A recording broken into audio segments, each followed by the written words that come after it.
stop. Last stop. Last library. Last stop.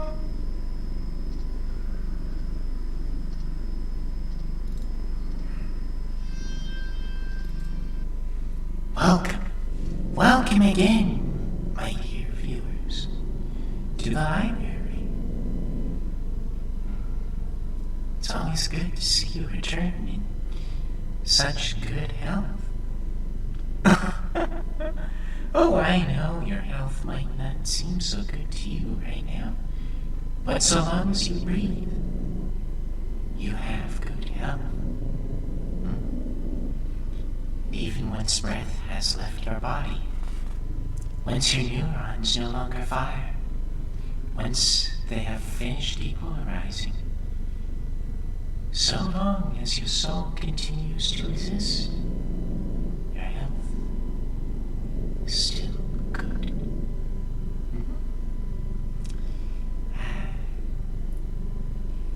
Well, as you can see, I've entirely failed once again to clean things up and make it a bit more habitable.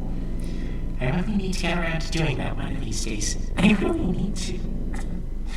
But, honestly, it's a library.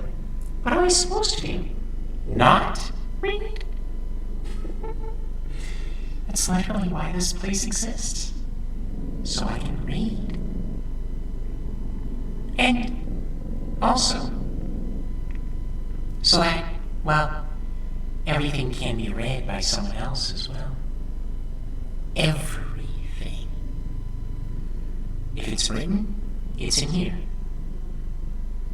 Yes, unfortunately, that means my immortal is somewhere among these shelves. Unfortunately. And so's Twilight. Ugh. Don't know where it is, but it's somewhere. Oh well, we'll read something much, much better, such as War of the Worlds, which is sitting right here beside me, and which we'll continue to animate 2 days from now. Remind me in case I forget, but when that stream starts, the very first thing I'm going to do, I need to redesign the feet on the tripod a bit. I had a much better design. I like that particular version. I'll save it as a backup version or something. But I had a much better idea.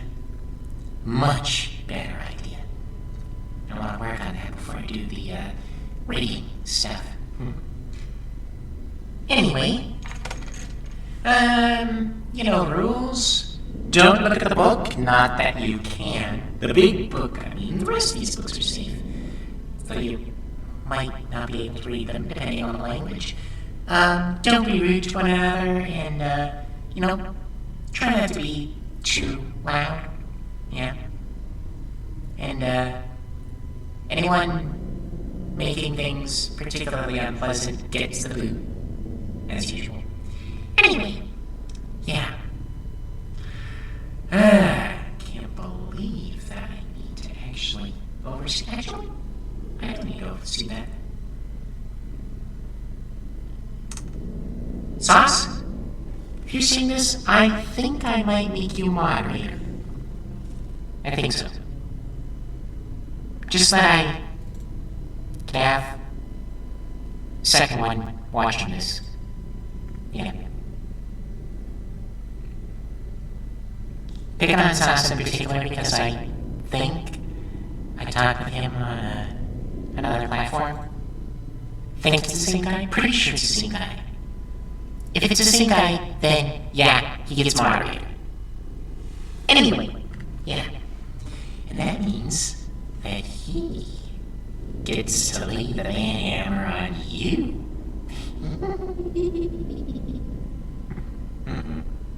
I'd stick my brother on you, but, he's not on Twitch.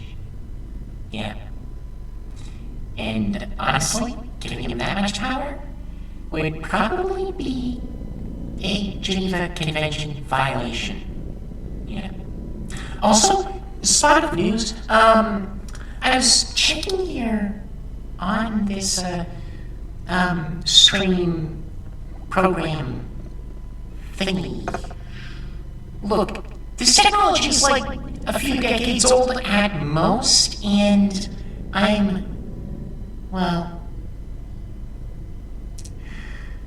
yeah. Let's just say I'm older than this platform is, so bear with me a minute. I was checking around this thing, and it turns out that I accidentally, completely disabled chat functions for, everyone, except, a handful of, big name streamers. So I've cleared that up. If you're watching the stream, you should be able to chat. Should be. Yeah. Feel free to put a quick test in there in case you can't. In fact, I'll just double check that right now and just see if I can. Can I chat? Did I fix this function? That's the big question, if I fixed it or not.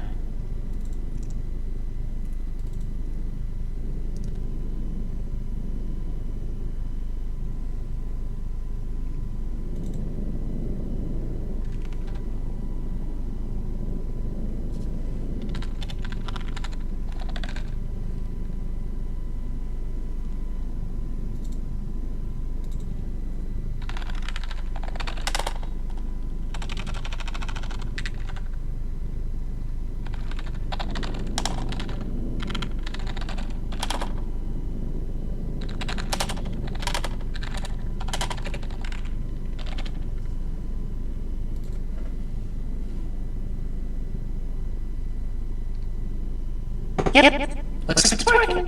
Perfect! Alright, so we now have chat. Which we sort of didn't until now. Sorry, I got snacks and water and stuff on the desk around me. Yeah. Anyway, now onward to War of the Worlds. For tonight, we will be pushing all the way through to the end of book 1. Yeah.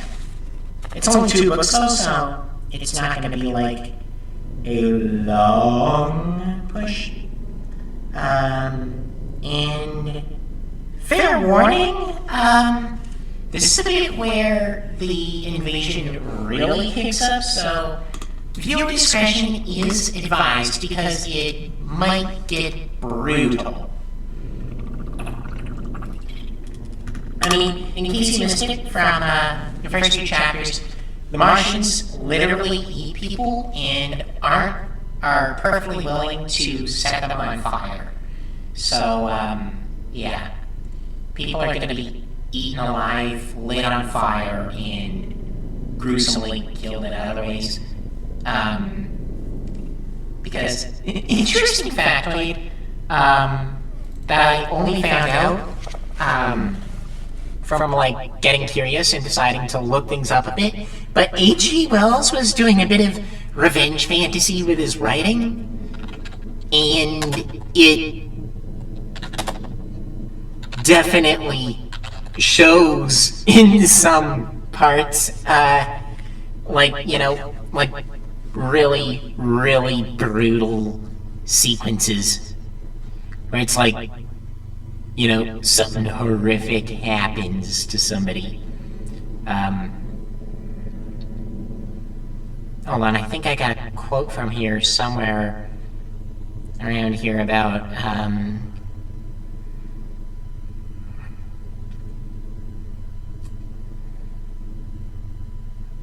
what he was,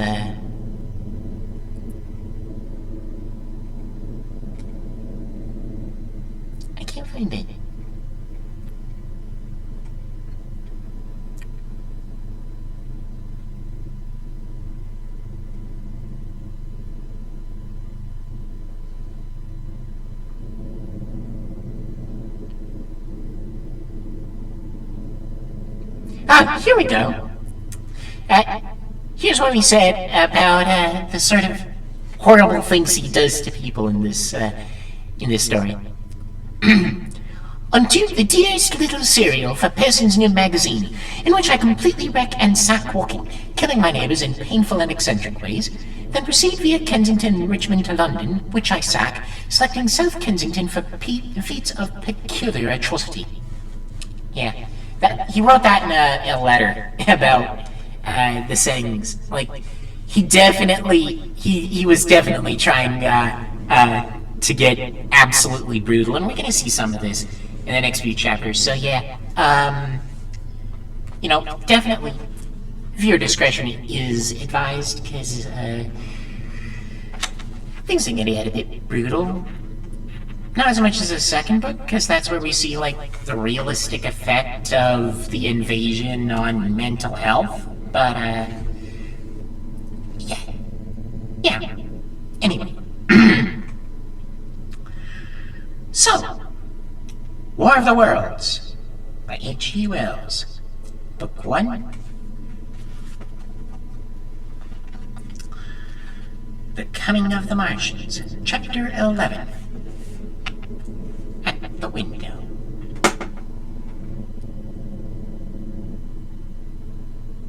I've already said that my storms of emotion have a trick of exhausting themselves.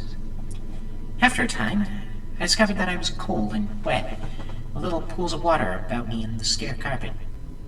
I got up almost mechanically, went to the dining room and drank some whiskey.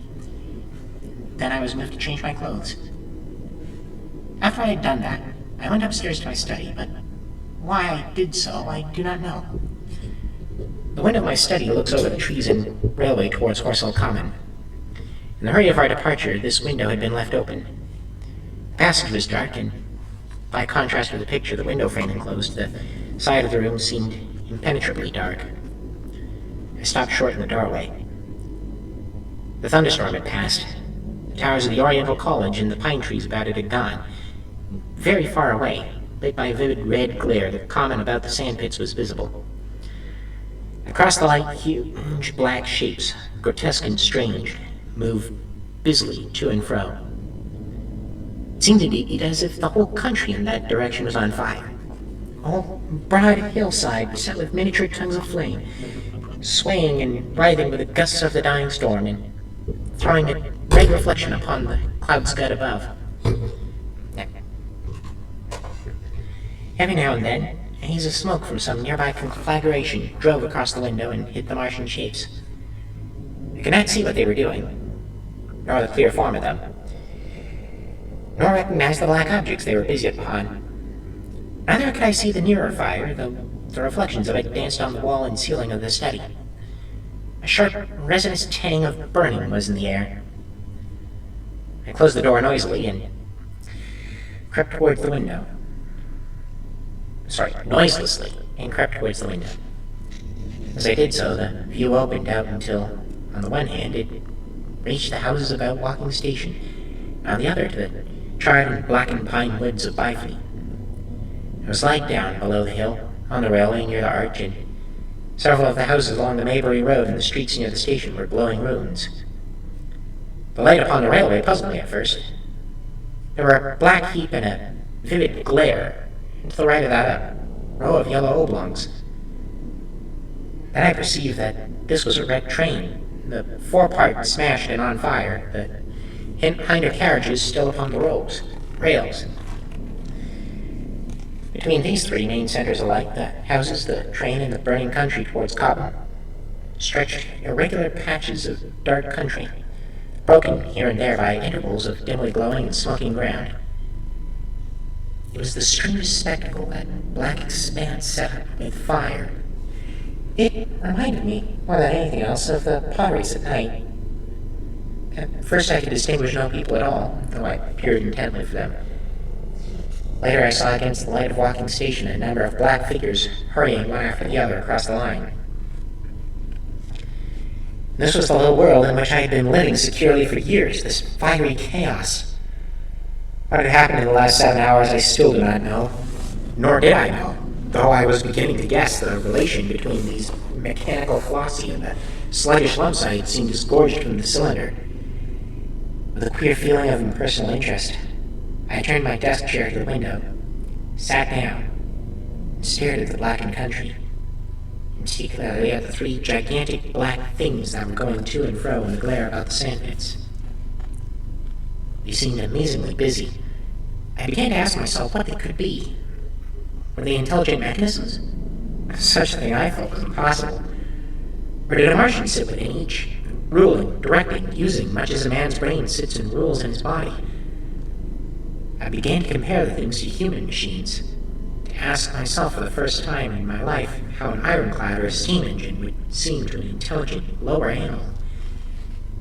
The storm had left the sky clear, and over the smoke of the burning land, the little fading pinpoint of Mars was dropping into the west, when a soldier came into my garden. I heard a slight scraping at the fence and roused myself from the lethargy that had fallen upon me. I looked down and saw him dimly, clambering over the palings. At the sight of another human being might torpor past, and I leaned out the window eagerly. "Hist!" said I in a whisper. He stopped astride of the fence in doubt. Then he came over and across the line of the house.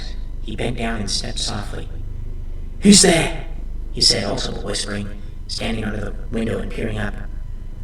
"Where are you going?" I asked. "God knows." "Are you trying high? That's it. Come to the house." I went down, unfastened the door, and let him in, and locked the door again. I could not see his face. He was hatless, and his coat was unbuttoned. "My God," he said, as I drew him in. "What has happened?" I asked. "What hasn't?" The obscurity I could see made a gesture of despair. "It wiped us out. Simply wiped us out," he repeated again and again. He followed me almost mechanically into the dining room. "Take some whiskey," I said, pouring out a stiff dose. He drank it, and abruptly he sat down before the table, put his head on his arms, and began to sob and weep like a little boy, in a perfect passion of emotion, while I, with a curious forgetfulness of my own recent despair, stood beside him, wondering. It was a long time before he could steady his nerves to answer my questions, and then he answered perplexingly and broken. He was a driver in the artillery, and had only come into action about 7. At that time, firing was going on across the common, and it was said the first party of Martians were crawling slowly towards the second cylinder under cover of a metal shield. Later, this shield staggered up on tripod legs and became the first of the fighting machines I had seen. The gun he drove had been unlimbered near Horsell in order to command the sandpits, and its arrival it was that had precipitated the action. As the lumber gunners went to the rear, his horse trod in a rabbit hole and came down, throwing him into a depression of the ground. At the same moment, the gun exploded behind him, the ammunition blew up, there was fire all about him, and he found himself lying under a heap of charred dead men and dead horses. "I lay still," he said, scared at my wits, with a full quarter of a horse on top of me. We'd been wiped out. His smell. Good God! It burned me! I sat across the back by the full horse and I had to lie until I felt better. Just like Brady had been a minute before. Then stop! Bang! Whoosh! White cab! He'd hit onto the horse for a long time, peeking out furtively across the common. The cardigan men had tried to rush in skirmishing order at the pit, simply to be swept out of existence.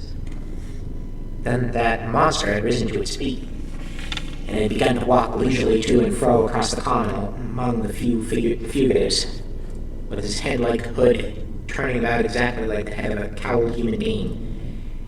A kind of arm carried a complicated metallic case, about which green flashes scintillated, and out of the funnel of this there smoked a heat ray. In a few minutes there was, so far as the soldier could see, not a living thing left upon the common, and every bush and tree upon it, but that was not already a blackened skeleton, was burning. The houses had been on the road beyond the curvature of the ground, and he saw nothing of them. He heard the Martians rattle for a time and then become still. The giant safe walking station and its cluster of houses until the last, Then in a moment the heat ray was brought to bear and the town became a heap of fiery ruins. Then the thing shut off the heat ray and, turning its back upon the artillerymen, began to waddle away towards the smoking pine woods that sheltered the second cylinder. As it did so, a second glittering titan built itself up out of the pit. The second monster followed the first, and that the artilleryman began to crawl very cautiously across the hot heathered ash towards Horsel. He managed to get a ladder into the ditch by the side of the road and so escaped walking. There his story became ejaculatory. The place was impassable. It seems there were a few people alive there, frantic for the most part, and many burned and scalded. He was turned aside by the fire and hid among some almost scorching heaps of broken walls when the Martian giants returned. He saw this one pursue a man, catch him up in one of its steely tentacles, and knock his head against the trunk of a pine tree. At last, after nightfall, the artilleryman made a rush for it and got over the railway embankment. Since then, he'd been skulking ahead along towards Maybury in the hope of getting out of the danger landward. People were hiding in trenches and cellars, and many of the survivors had made off towards Bockham village and Send. He'd been consumed with thirst until he found one of the water mains near the railway and our arc smashed, and the water bubbling out like a spring upon the road. That was the story I got out of him, bit by bit. He grew calmer, telling me and trying to make me see the things he'd seen. He'd eaten no food since midday. He told me early in his narrative, and I found some mutton and bread in the pantry and brought it into the room. We lit no lamp for fear of attracting the Martians, and ever and again our hands would touch upon bread or meat. As he talked, things about us became darkly out of the darkness, and the trampled bushes and broken rose trees outside of the window grew distinct. It would seem that a number of men or animals had rushed across the lawn. I began to see his face, blackened and haggard, as no doubt mine was also. When we'd finished eating, we went softly upstairs to my study and looked out again out of the open window. In one night, the valley had become a valley of ashes. The fires had dwindled now. Where flames had been, there were now streamers of smoke, but the countless ruins of shattered and gutted houses and blasted and blackened trees that the night had hidden stood out now gaunt and terrible in the pitiless light of dawn. Yet here and there stood some object had the luck to escape. A white railway signal here, the end of a greenhouse there, white and fresh amid the wreckage. Never before in the history of warfare had destruction been so indiscriminate and so universal. And shining with the growing light of the east, 3 of the metallic giants stood about the pit, their cowls rotating as though they were surveying the desolation they'd made. It seemed to me that the pit had been enlarged, and ever and again puffs of vivid green vapor streamed up and out of it towards the brightened dawn. Streamed up, whirled, broke, and vanished. Beyond were the pillars of fire about Cobham. They became pillars of bloodshot smoke at the first touch of day. Chapter 12. What I saw of the destruction of Weybridge and Shepperton. As the dawn grew brighter, we withdrew from the window from which we'd watched the Martians, and went very quietly downstairs. The artilleryman agreed with me that the house was no place to stay in. He proposed, he said, to make his way Londonward, and thence rejoin his battery, number 12 of the horse artillery. My plan was to return at once to Leatherhead, and so greatly had the strength of the Martians impressed me that I had determined to take my wife to Newhaven, and go with her out of the country forthwith. For I already perceived clearly that the country about London must inevitably be the scene of a disastrous struggle before such creatures as these could be destroyed. Between us and Leatherhead, however, lay the 3rd cylinder, with its guarding giants. If I had been alone, I think I should have taken my chance and struck across the country, but the artilleryman dissuaded me. Snurkland is still the right sort of wife, he said, to make her a widow. And in the end I agreed to go with him, under cover of the woods, northward as far as Street Cobham before I parted with them. Thence I would make a big detour by Epsom to reach Leatherhead. I should have started at once, but my companion had been in active service, and he knew better than that. He made me ransack the house for a flask, which he filled with whiskey, We lined every available pocket with packets of biscuits and slices of meat. Then we crept out of the house and ran as quickly as we could down the ill-made road by which I had come overnight. The houses seemed deserted.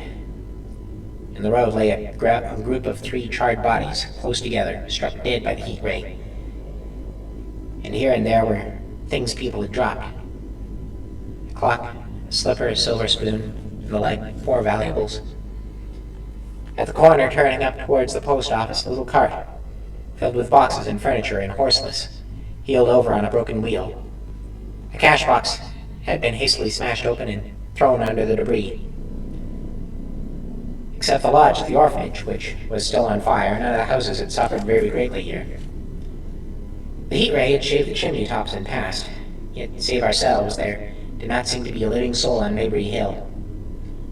The majority of the inhabitants had escaped, I suppose, by way of the old walking road, the road I'd taken when I drove to Leatherhead, or they had fallen.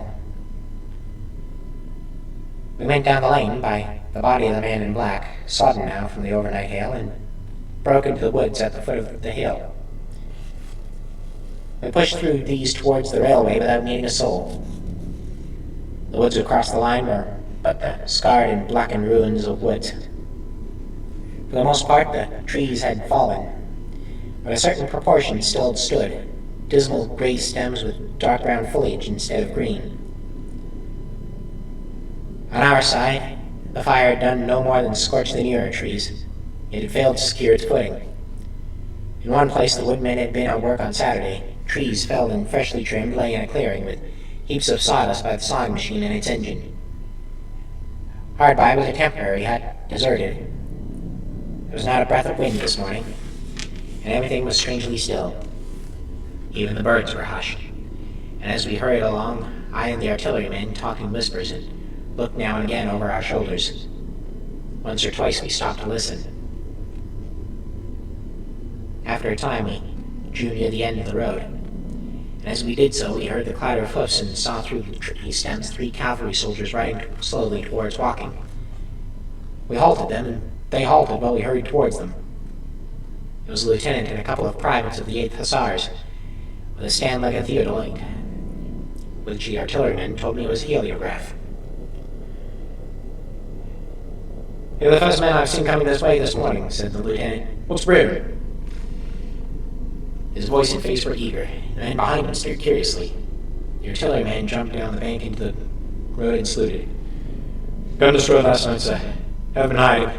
Trying to rejoin battery, sir. They're coming sight the Martians, I expect, about half a mile along this road." "What the dickens are they like?" asked the lieutenant. "Giant armor, sir. 100 feet high. 3 legs and a body like aluminum. With a mighty great head and a hood, sir." "Get out," said the lieutenant. "What confounded nonsense." "You'll see, sir. They carry a kind of box that shoots fire and strikes it dead." "What do you mean, a gun?" "No, sir," said the artilleryman. Began a vivid account of the heat ray. Halfway through, the lieutenant interrupted him and looked up at me. I was still standing on the bank by the side of the road. "It's perfectly true," I said.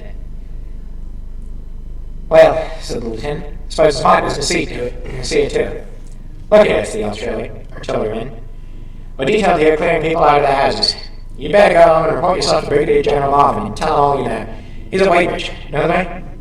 "I did," he said, and he turned his horse southward again. "Half a mile, I say." "At most," I answered, and pointed over the treetops southward. He thanked me and rode on, and we saw him no more. Far along, we came upon a group of 3 women and 2 children in the road, busy clearing out a laborer's cottage. They got hold of a little hand truck and were piling it up with unclean-looking bundles and shabby furniture. They were all too assiduously engaged to talk to us as we passed. By Byfleet Station, we emerged from the pine trees and found the country calm and peaceful under the morning sunlight.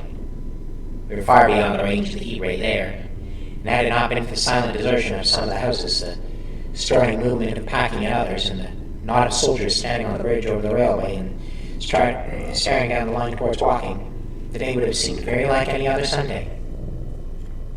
Several farm wagons and carts were moving quickly along the road towards Athelstone, and suddenly through the gate of a field we saw, across a stretch of flat meadow 6 12-pounders standing neatly at equal distances pointing towards walking. The gunners stood by the guns waiting. The ammunition wagons were at a business-like distance. The men stood almost as if under inspection. "That's good," said I. "I got one fair shot at any rate." The artilleryman hesitated at the gate. "I shall go," he said. Fire along towards Weybridge. Just over the bridge, there were a number of men in white fatigue jackets throwing out a long rampart, and more guns behind. Suppose now's against the lightning anyhow," said the artilleryman. "I haven't seen the fire beat yet." The officers who were not actively engaged stood and stared over the treetops southward and southwestward, and the men digging would stop every now and then to stare in the same direction. Byfleet was in a tumult. People packing in a score of hussars, some of them dismounted, some on horseback, were hunting them about. 3 or 4 black government wagons with crosses in white circles, and an old omnibus, among other vehicles, were being loaded into the village street. There were scores of people, most of them sufficiently sabbatical to have assumed their best clothes. The soldiers were having the greatest difficulty in making them realize the gravity of their position. We saw one shriveled old fellow with a huge box and a score or more of flower pots containing orchids, angrily expostulating with the corporal who would have left them behind. I stopped and gripped his arm. "Yeah, it's over there," I said, pointing at the pine tree tops that hid the Martians. Said he, turning. "I'll explain the least about it." "Death!" I shouted. "Death is coming! Death!" Leaving him to digest that if he could, I hurried on after the artilleryman. At the corner I looked back. A soldier had left him, and he was still standing by his box with the pots of orchids on the lid of it, staring vaguely over the trees. No one in Weybridge could tell us where the headquarters were established. The whole place was in such confusion as I had never seen in any town before. Carts, carriages everywhere, the most astonishing miscellany of conveyances and horseflesh. The respectable inhabitants of the place, men in golf and boating costumes, wives prettily dressed for packing, riverside lovers engaged, energetically helping, children excited and for the most part highly delighted at this astonishing variation of their Sunday experiences. In the midst of it all, the worthy vicar was very pluckily holding an early celebration, and his bell was jangling about with the excitement. I and the artilleryman, seated on the step of the drinking fountain, made a very passable meal upon what we had brought with us. Patrols of soldiers, here no longer hussars, but grenadiers in white, were warning people to move now or to take refuge in their cellars as soon as the firing began.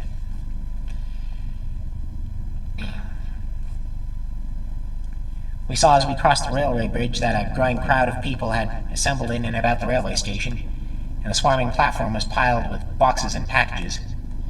The ordinary traffic had been stopped, I believe, in order to allow the passage of troops and guns to Chertsey, and I had heard since that a savage struggle occurred for places in the special trains that were put on at a later hour.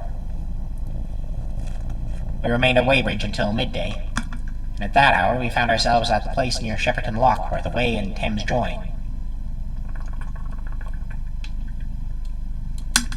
Part of the time we spent helping 2 old women to pack a little cart.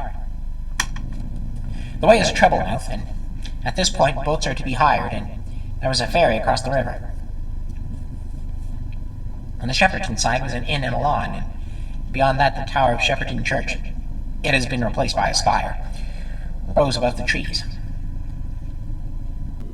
Here we found an excited and noisy crowd of fugitives. As yet the flight had not grown into a panic, but there were already far more people than all the boats going to and fro could enable to cross. People came panting along under heavy burdens. One husband and wife were even carrying a small outhouse door between them, with some of their household goods piled thereon. One man told us he meant to try to get away from Shepperton Station. There was a lot of shouting, and one man was even jesting. The idea people seemed to have here was that the Martians were simply formidable human beings who might attack and sack the town to be certainly destroyed in the end. Every now and then people would glance nervously across the way at the meadows towards Chertsey, but everything over there was still. Across the Thames, except just where the boats landed, everything was quiet. in vivid contrast with the Surrey side. People who landed there from the boats were tramping off down the lane. The big ferryboat had just made a journey. 3 or 4 soldiers stood on the lawn of the inn, staring and gesturing at the fugitives without offering to help. The inn was closed, as was now within prohibited hours. "What's that?" cried a boatman. "And shut up, you fool!" said a man near me to a yelping dog. And the sound came again, this time from the direction of Chertsey, a muffled thud, the sound of a gun. The fighting was beginning. Almost immediately, unseen batteries across the river to our right, unseen because of the trees, took up the chorus, firing heavily, one after the other. A woman screamed.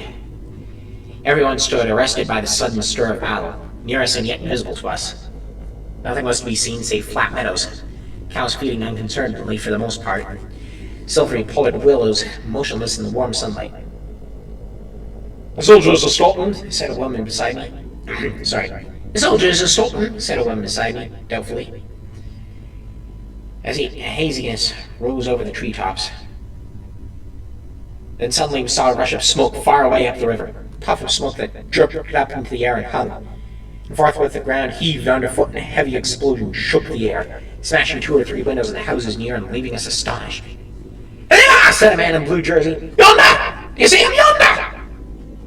Quickly, one after the other, 1, 2, 3, 4 of the armored Martians appeared, far away over the little trees, across the flat meadows that stretched towards Chertsey and striding hurriedly toward the river. Little cowled figures they seemed at first, going with a rolling motion and as fast as flying birds. Then advancing obliquely towards us came a 5th, their armored bodies glittering in the sun as they swept swiftly toward upon the guns, growing rapidly larger as they drew nearer. One on the extreme left, the remotest that is, flourished a huge case high in the air, and the ghostly, terrible heat ray I'd already seen on Friday night smoked towards Chertsey and struck the town. At sight of these strange, swift, and terrible creatures, the crowd near the water's edge seemed to me to be for a moment horror-struck. There was no screaming or shouting, but silence. A hoarse murmur and a movement of feet, slashing from the water. A man, too frightened to drop the portmanteau he carried on his shoulder, swung round and sent me staggering with a blow from the corner of his burden. A woman thrust at me with her hand and rushed past me. I turned to rush the people, but I was not too terrified for thought. The terrible heat ray was in my mind. To get under water. That was it. "Get under water!" I shouted, unheeded. I faced about again and rushed towards the approaching Martian. Rushed right down the gravelly beach and headlong into the water. Others did the same. A boatload of people putting back came leaping out as I rushed past. The stones under my feet were muddy and slippery, and the river was so low that I ran perhaps 20 feet, scarcely waist deep. Then as the Martian towered overhead, scarcely a couple of 100 yards away, I flung myself forward under the surface. The slashes of the people in the boats leaping into the river sounded like thunderclaps in my ears. People were landing hastily on both sides of the river. But the Martian machine took no more notice for the moment of the people running this way, and that a man what of the confusion of ants in a nest against which his foot is kicked. When half suffocated, I raised my head above the water. The Martian's hood pointed at the batteries that were still firing across the river, and as it advanced, it swung loose what must have been the generator of the heat ray. In another moment, it was on the bank, and in a stride wading halfway across. The knees of its foremost legs bent at the farther back, and in another moment it raised itself to its full height again, close to the village of Shepperton. Forthwith the 6 guns, which, unknown to anyone on the right bank, had been hidden behind the outskirts of that village, fired simultaneously. The sudden near concussion, the last close upon the first, made my heart jump. The monster was already raising the cage generating the heat ray as the first shell burst 6 yards above the hood. I gave a cry of astonishment. I saw and thought nothing of the other 4 Martian monsters. My attention was riveted upon the nearer incident. Simultaneously, 2 other shells burst in the air near the body, and the hood twisted round in time to receive, but not in time to dodge the 4th shell. The shell burst clean in the face of the thing. The hood bulged, flashed, and was whirled off in a dozen tattered fragments of red flesh and glittering metal. Shouted I, with something between a scream and a cheer. I heard answering shouts from the people in the water about me. I could have leapt out of the water with that momentary exultation. The decapitated colossus reeled like a drunken giant, but it did not fall over. It recovered its balance by a miracle, No longer heeding its steps, and with a camera that fired the heat ray now rigidly upheld, it wheeled swiftly upon Shepperton. The living intelligence, the Martian within the hood, was slain and splashed to the four winds of heaven, and that thing was now but a mere intricate device of metal whirling to destruction. And it drove along in a straight line, incapable of guidance. It struck the tower of Shepperton Church, smashing it down as the impact of a battering ram might have done, swerved aside, blundered on, and collapsed with tremendous force into the river out of my sight. A violent explosion shook the air, and a spout of water, steam, mud, and shattered metal shot far up into the sky. As the camera of the heat ray hit the water, the latter immediately flashed into steam. In another moment, a huge wave, like a mighty tidal, bore down almost scalding hot, came sweeping round the bay upstream. I saw people struggling shoreway. Audio failure! What just happened? Oh, that's right. The headphones came unplugged. Problem solved! Whoops!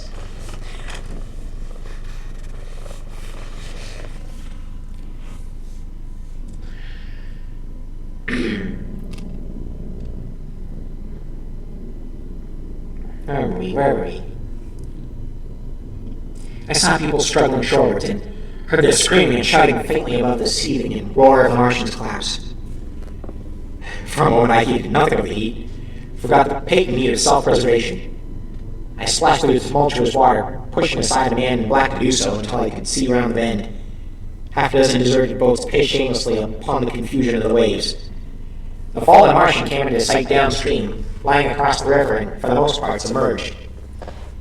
Thick clouds of steam were pouring off the wreckage, and through the tumultuously whirling wisps I could see, intermittently and vaguely, the gigantic limbs churning the water and flinging a splash and spray of mud and froth into the air. The tentacles swayed and struck like living arms, and save for the helpless purposelessness of those movements, it was as if some wounded thing were struggling for its life amid the waves. Enormous quantities of ruddy brown fluid were spurting up in noisy jets out of the machine.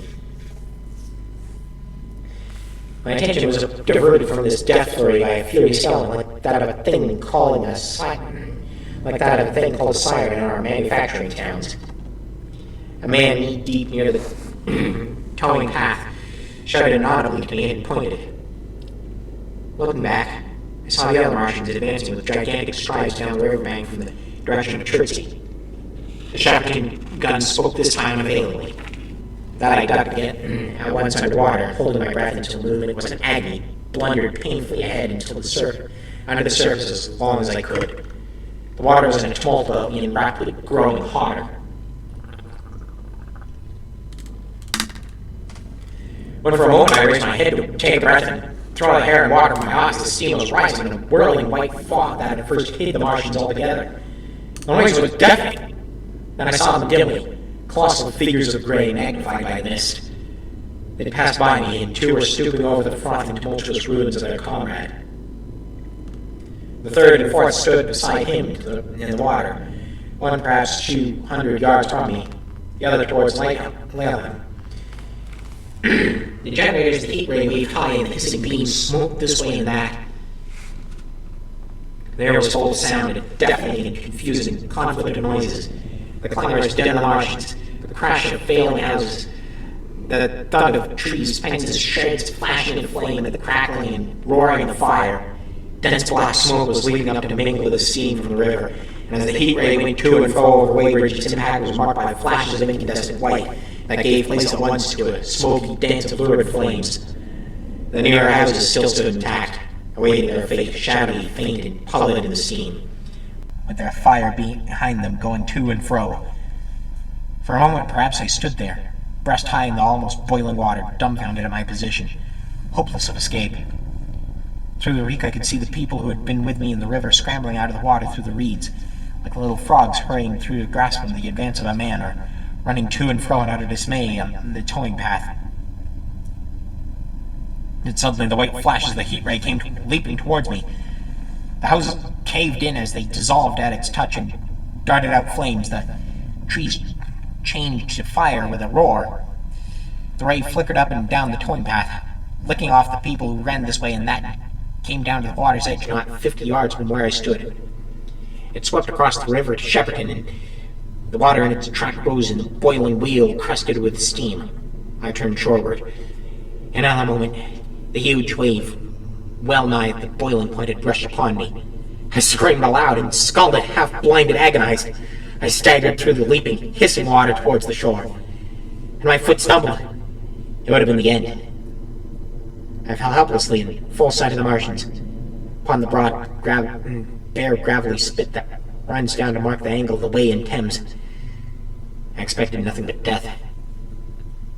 I had the dim memory of the foot of a Martian coming down within a score of yards of my head, driving straight into the loose gravel, whirling it this way and that, and lifting again of a long suspense. And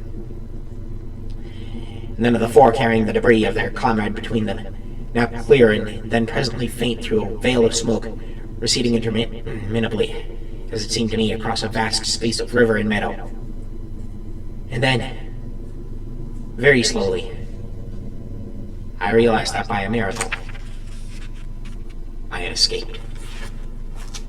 Okay, just a second here, I've got to take a break for a moment.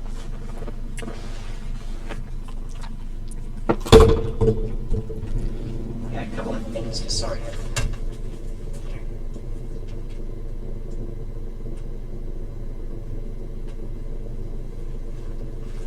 There we go. Here. Get some stuff adjusted over here. Light.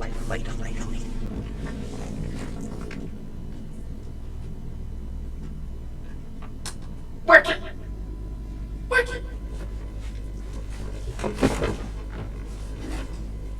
The light is set properly again. Alright. Hold on 1 second. I'm just gonna have another thought about the chat, so I'm just gonna make a few adjustments here.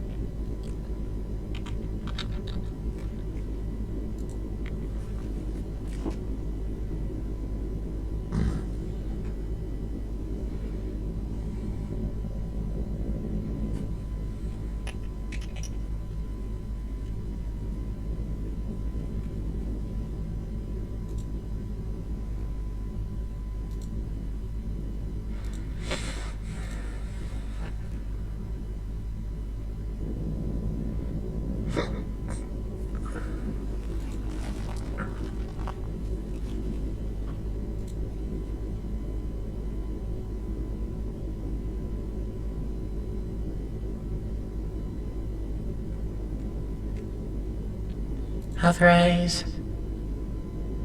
Okay.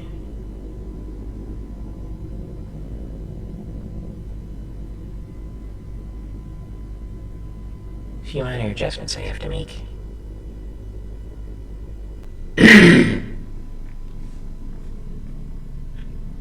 Just because I found some technical issues a moment ago. And, alright. Now, where are we? We're about to start on chapter 13.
Okay, that's one thing that's finished there.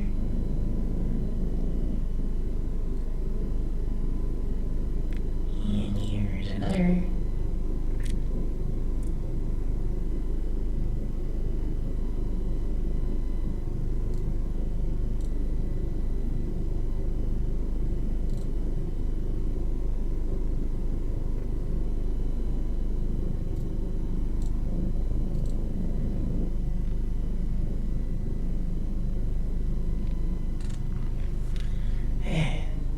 As you can see, I have a lot of, technical difficulty type issues that have to get worked through in stream because I just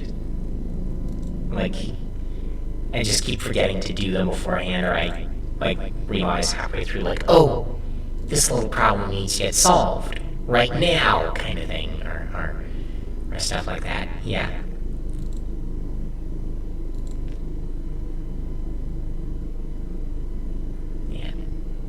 It's a bit of a... Oh well, it's early days yet for, streaming, so... You know.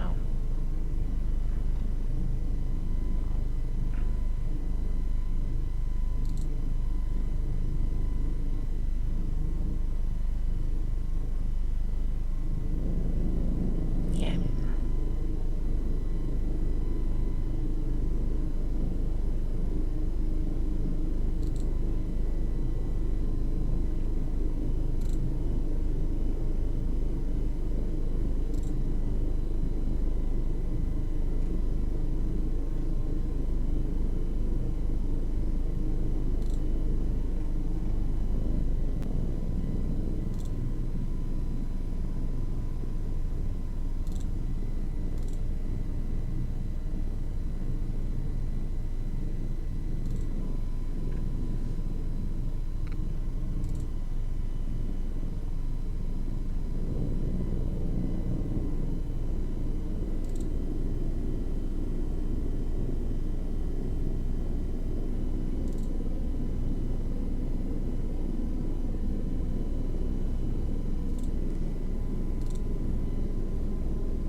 There!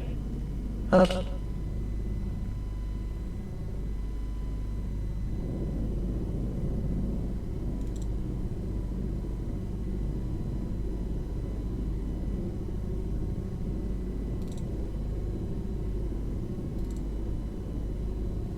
Alright. Problem solved. Yeah. I had a minor technical issue here that I had to fix. Literally while I'm streaming. But now it's fixed. Anyway. Onward to Chapter 13. How I fell into the curate. After getting a sudden lesson in the power of terrestrial weapons, the Martians retreated to their original position upon Horsel Common, and in their haste, and encumbered with the debris of their smashed companion, they no doubt overlooked such a stray and negligible victim as myself. Had they left their comrade and pushed on forthwith, there was nothing at that time between them and the London but batteries of 12-pounder guns, and they would certainly have reached the capital in advance of the tidings of their approach. As sudden, dreadful, and destructive their advance would have been as the earthquake that had destroyed Lisbon a century ago. But they were in no hurry. Cylinder followed cylinder on its interplanetary flight.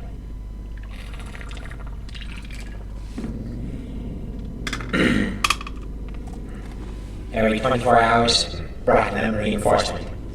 And meanwhile, the military and naval authorities, now fully alive to the tremendous power of their antagonists, worked with furious energy. Every minute a fresh gun came into position until, before twilight, every copse, every row of suburban villas on the hilly slopes of Kingston and Richmond masked an expected black muzzle. And through the charred and desolated area, perhaps 20 square miles altogether, that encircled the Martian encampment on Horsel Common, through charred and ruined villages among the green trees, through the blackened and smoking arcades that had been but a day ago pine spinneys, crawled the devoted scouts with the heliographs that were presently to warn the gunners of the Martian approach. But the Martians now understood our command of artillery and the danger of human proximity, and not a man ventured within a mile of either cylinder to save the price of his life.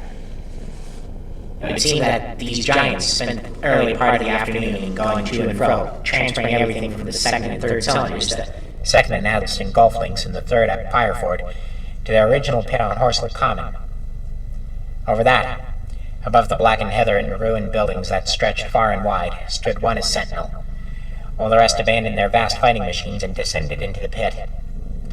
They were hard at work there far into the night, and the towering pillar of dense green smoke that rose therefrom could be seen from the hills about Merrow, and even, it is said, from Banstead and Epsom Downs. And while the Martians behind me were thus preparing for their next sally, and in front of me humanity gathered for the battle, I made my way with infinite pains and labor from the fire and smoking of burning Weybridge towards London. Now, 1 second.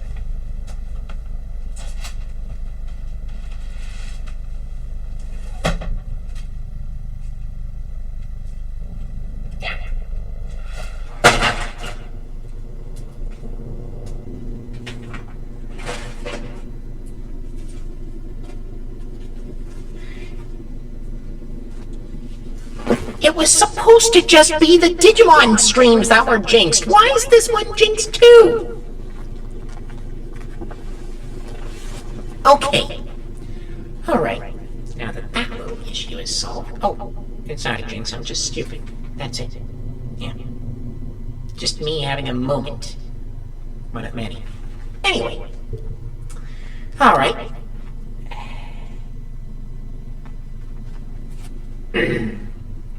Back to the story.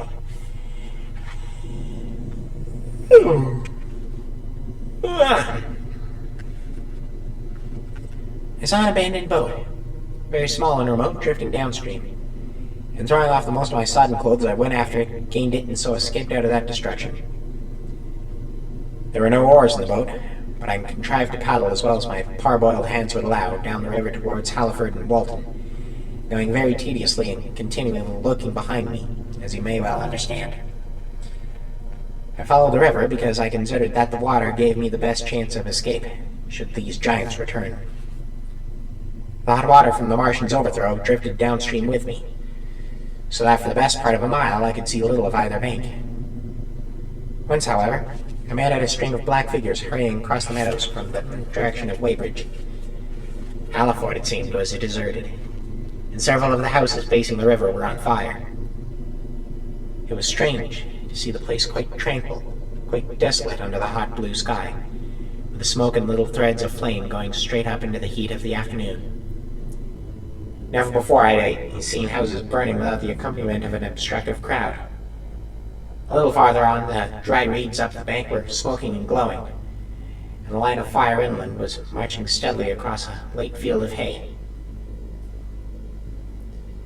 For a long time I drifted, so painful and weary was I after the violence I'd been through and so intense the heat upon the water.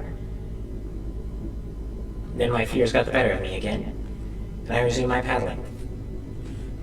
The sun scorched my bare back. At last, as the bridge at Walton was coming into sight round the bend, my fever and faintness overcame my fears, and I landed on the Middlesex bank and lay down, deadly sick, amid the long grass. I suppose the time was then about 4 or 5 o'clock. I got up presently, walked perhaps half a mile without meeting a soul, then lay down again in the shadow of a hedge. I seem to remember talking wanderingly to myself during that last spurt. I was also very thirsty and bitterly regretful I'd drunk no more water.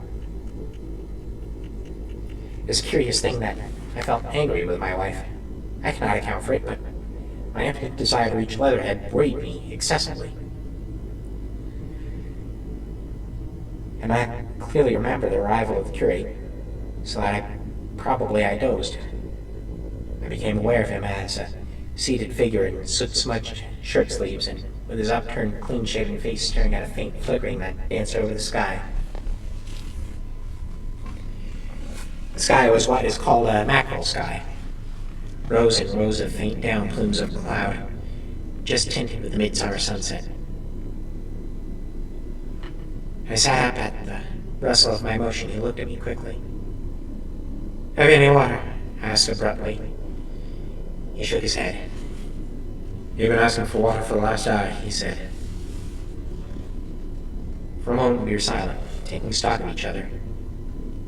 I dare say he found me a strange enough figure. naked save for my water-soaked trousers and socks, scalded and my face and shoulders blackened by the smoke. His face was a fair weakness. His chin retreated, and his hair lay in crisp, almost flaxen curls on his low forehead. His eyes were rather large, pale blue and blankly staring. He spoke abruptly, looking vacantly away from me.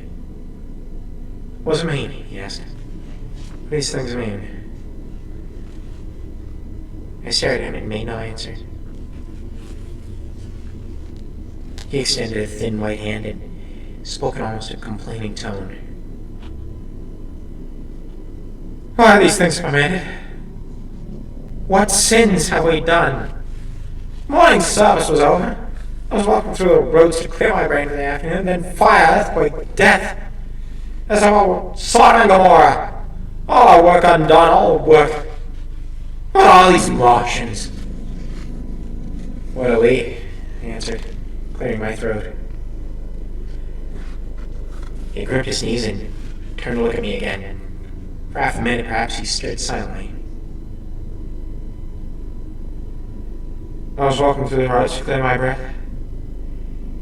And suddenly fire, earthquake, death. He relapsed into silence, his chin now sunken, almost to his knees. Presently he began waving his hand. "All the work, all the Sunday schools. What have we done? What has Weybridge done? Everything gone, everything destroyed. The church. We rebuilt it only 3 years ago. Gone! Swept out of existence. Why?" Another pause, and he broke out again like one demented.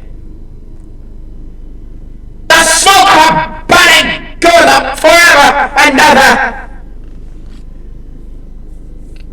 His eyes flamed, and he pointed a lean figure in the direction of Weybridge. By this time, I was beginning to take his measure. The tremendous tragedy in which he'd been involved. It was evident he was a fugitive from Weybridge, had driven him to the very edge of his reason. "Oh, we're far from Sunbury," I said, in a matter-of-fact tone. "What are we to do?" he asked. "Are these creatures everywhere? Has the earth been given over to them?" "Are we far from Sunbury?" "Only this morning, I officiated an early celebration. Things have changed." "You must keep your head. There's still hope." "Hope! Yes, plentiful hope, for all this destruction." I began to explain my view of our position. He listened at first, but as I went on, the interest dawning in his eyes gave place to their former stare, and his regard wandered from me. "This must be the beginning of the end," he said, interrupting me. "The end! The great and terrible day of the Lord! When men shall call upon the mountains and the rocks shall fall upon them and hide them from the face of him that sitteth upon the throne." I began to understand the position. I ceased my labored reasoning, struggled to my feet, and standing over him, laid my hand on his shoulder. "Be a man," said I. "You're scared out of your wits. What good is religion if it collapses under calamity?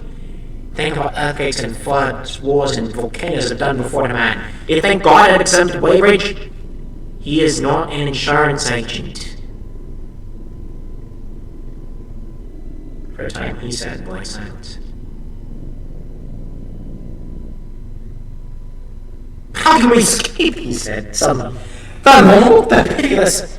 "Neither the one nor perhaps the other," I answered. "The mightier they are, the more sane and wary should we be.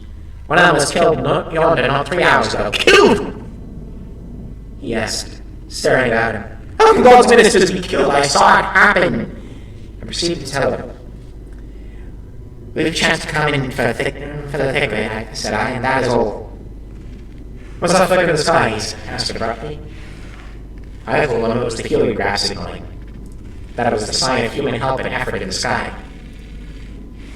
"We're in the midst of it," I said. "Quiet as it is. The flicker in the sky tells of the gathering storm. Yonder I take it are the Martians in London, but where those hills rise above Richmond and Kingston, and the trees give cover, earthworks are being thrown up and guns are being placed. Presently the Martians will be coming this way again." And even as I spoke, he sprang to his feet and stopped me with a gesture. "Listen," he said. From below the low hills across the water came the dull resonance of distant guns and remote, weird crying.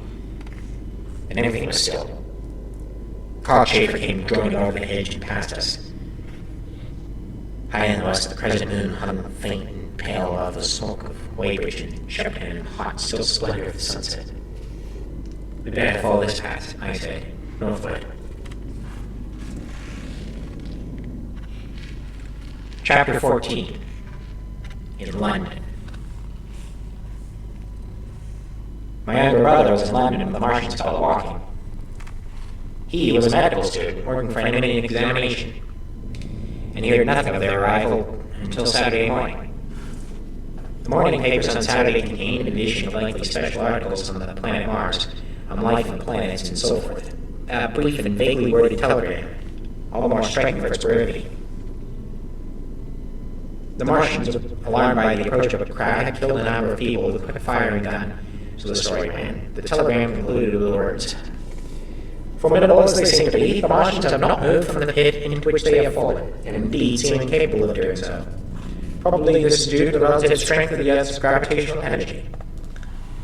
The last text, their leader writer expanded very comfortably. Of course, all the students in the Crammers biology class, to which my brother went that day, were intensely interested, but there were no signs of any unusual excitement in those streets. The afternoon papers puffed scraps of news under big headlines. They had nothing to tell beyond the movements of troops about the common, and the burning of the pine woods between Woking and Weybridge until 8. Then the St. James Gazette, in an extra special edition, announced the bare fact of the interruption of telegraphic communication. This was thought to be due to the falling of burning pine trees across the line. Nothing more of the fighting was known that night, the night of my drive to Leatherhead and back. My brother had felt no anxiety about this, as he knew from the description in the papers that the cylinder was a good 2 miles from my house. He made up his mind to run down that night to me in order, as he says, to see the things before they were killed. He dispatched a telegram, which never reached me, about 4 o'clock, and spent the evening at a music hall. In London, also, on Saturday night, there was a thunderstorm. My brother reached Waterloo in a cab. On the platform from which the midnight train usually starts, he learned, after some waiting, that an accident prevented trains from reaching Woking that night. The nature of the accident he could not ascertain. Indeed, the railway authorities did not clearly know at that time. There was very little excitement in the station, as the officials, failing to realize that anything further than a breakdown between Byfleet and Woking Junction had occurred, were running the theatre trains which usually passed through Woking, run by Virginia Water or Guildford. They were busy making the necessary arrangements to alter the route of the Southampton and Portsmouth Sunday League excursions. A nocturnal newspaper reporter, mistaking my brother for the traffic manager, to whom he bears a slight resemblance, waylaid and tried to interview him. Few people, excepting the railway officials, connected the breakdown with the Martians. I've read in another account of these events that on Sunday morning, all London was electrified by the news from Woking. As a matter of fact, there was nothing to justify that very extravagant phrase. Plenty of Londoners did not hear of the Martians until the panic of Monday morning. Those who did took some time to realize that all the hastily worded telegrams in the Sunday papers conveyed. The majority of people in London do not read Sunday papers.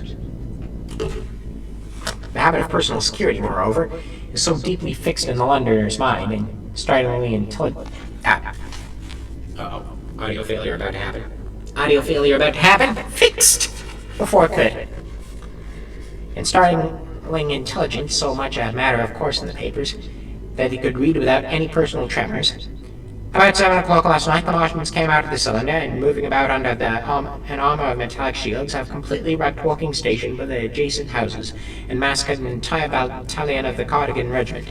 No details are known. Maxims have been absolutely useless against the armor. The field guns have been disabled by them. Flying hussars have been galloped into Chertsey. The Martians appear to be moving slowly towards Chertsey or Windsor. Great anxiety prevails in West Surrey, and earthworks are being thrown up to check the advance of Londonward. That was how the Sunday Sun put it. In a clever and remarkably prompt handbook article in the Referee, compared the affair to a menagerie suddenly let loose in a village. No one in London knew positively of the nature of the armored Martians, and there was still a fixed idea that these monsters must be sluggish, crawling, creeping painfully. Such expressions occurred in almost all the earlier reports. Water break?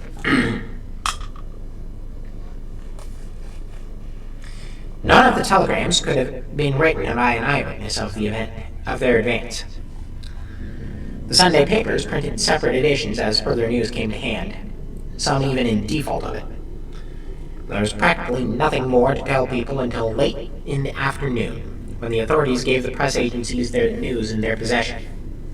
It was stated that the people of Walton and Weybridge, and all the district wire pouring along towards the roads Londonward, and that was all. My brother went to church at the Foundling Hospital in the morning, still in ignorance of what had happened on the previous night. There, he heard allusions made to the invasion and a special prayer for peace. Coming out, he bought a referee. He became alarmed at the news in this and went again to Waterloo Station to find out if communications were restored. The omnibuses, carriages, cyclists, and innumerable people walking in their best clothes seemed scarcely affected by the strange intelligence that the news vendors were disseminating. People were interested, or, if alarmed only on account of the local residents. At the station, he heard for the first time that the Windsor and Chertsey lines were now interrupted. The porters told him that several remarkable telegrams had been received in the morning from Byfleet and Chertsey stations, but that these had abruptly ceased. My brother could get very little precise detail out of them. There's fighting going on about Weybridge was the extent of their information. The train service was now very much disorganized. Quite a number of people who had been expecting friends from places on the southwestern network were standing about the station. One gray-haired old gentleman came and abused the southwestern company bitterly to my brother. "It won't shut up," he said. One or two trains came in from Richmond, Putney, and Kingston, containing people who had gone out for a day's boating and found blocks closed and a feeling of panic in the air.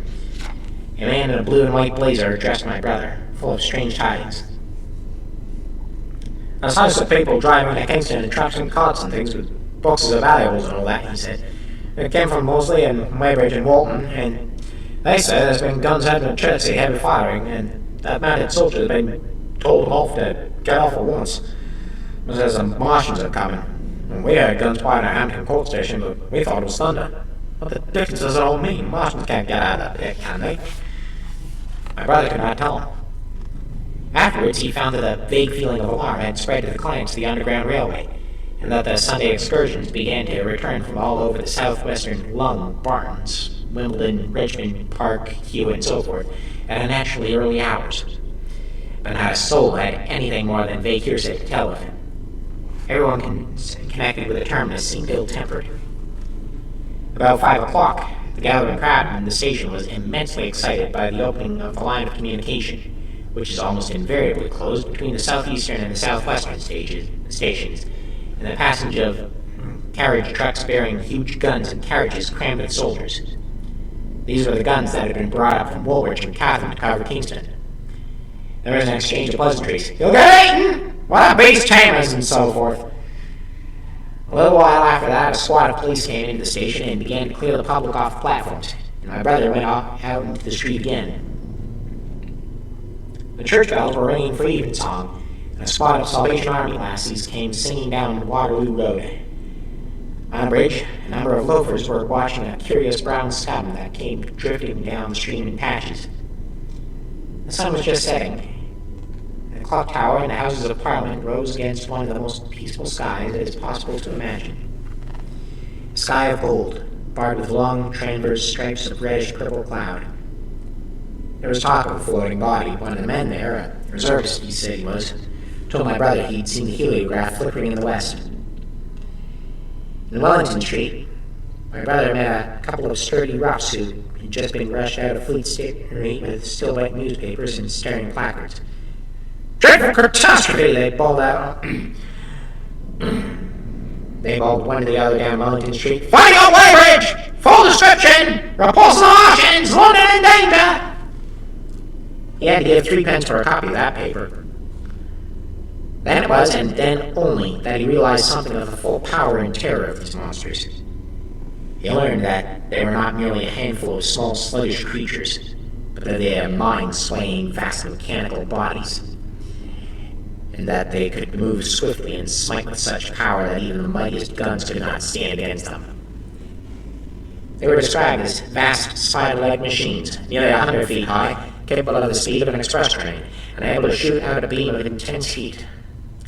Mass batteries, chiefly field guns, had been planted in the country around Horsell Common, and especially between the Walking District and London. 5 of the machines had been seen moving towards the Thames, and 1, by happy chance, had been destroyed. In the other cases, the shells had missed. The batteries had been at once annihilated by the heat rays. Heavy losses of soldiers were mentioned, but the tone of the dispatch was optimistic. The Martians had been repulsed.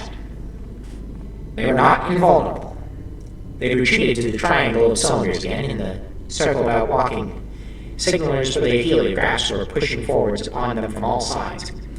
Guns were in rapid transit from Windsor, Portsmouth, Aldershot, Woolwich, even from the north, among others, long wire guns of 95 tons from Woolwich. Altogether, 116 were in position of being hastily placed, chiefly covering London. Never before in England had there been such a vast or rapid concentration of military material. Any further cylinders that fell, it was hoped, could be destroyed at once by high explosives, which were being rapidly manufactured and distributed. No doubt, in the port, the situation was of the strangest and greatest destruction, but the public was exhorted to avoid a discouraged panic. No doubt, the Martians were strange and terrifying in the extreme, but at the outside, there could not be more than 20 of them against our millions. The authorities had reason to suppose, from the size of the cylinders, that at the outside there could not be more than 5 in each cylinder, 15 altogether. And 1 at least was disposed of, perhaps more. Though the public would be fairly warned of the approach of danger, and elaborate measures were being taken for the protection of the people in threatened south and western suburbs. And so, with reiterated assurances of the safety of London, and the ability of the authorities to cope with the difficulty, this quasi-proclamation closed. This was printed in enormous type on paper so fresh that it was still wet, and there had been no time to add a word of comment. It was curious, my brother said, to see how ruthlessly the usual contents of the paper had been hacked and taken out to give this piece. All down Wellington Street, people could be seen fluttering out of the pink sheets and reading, and the Strand was suddenly noisy with the voices of an army of hawkers following these pioneers. Men came scrambling off buses to secure copies. Certainly, this news excited people intensely, whatever their previous apathy. The shutters of a map shop in the Strand were being taken down, my brother said, and a man in his Sunday raiment, lemon yellow gloves even, was visible inside the window, hastily fastening maps of Surrey to the glass. Going on along the Strand to Trafalgar Square, the paper in his hand, my brother saw some of the fugitives from West Surrey.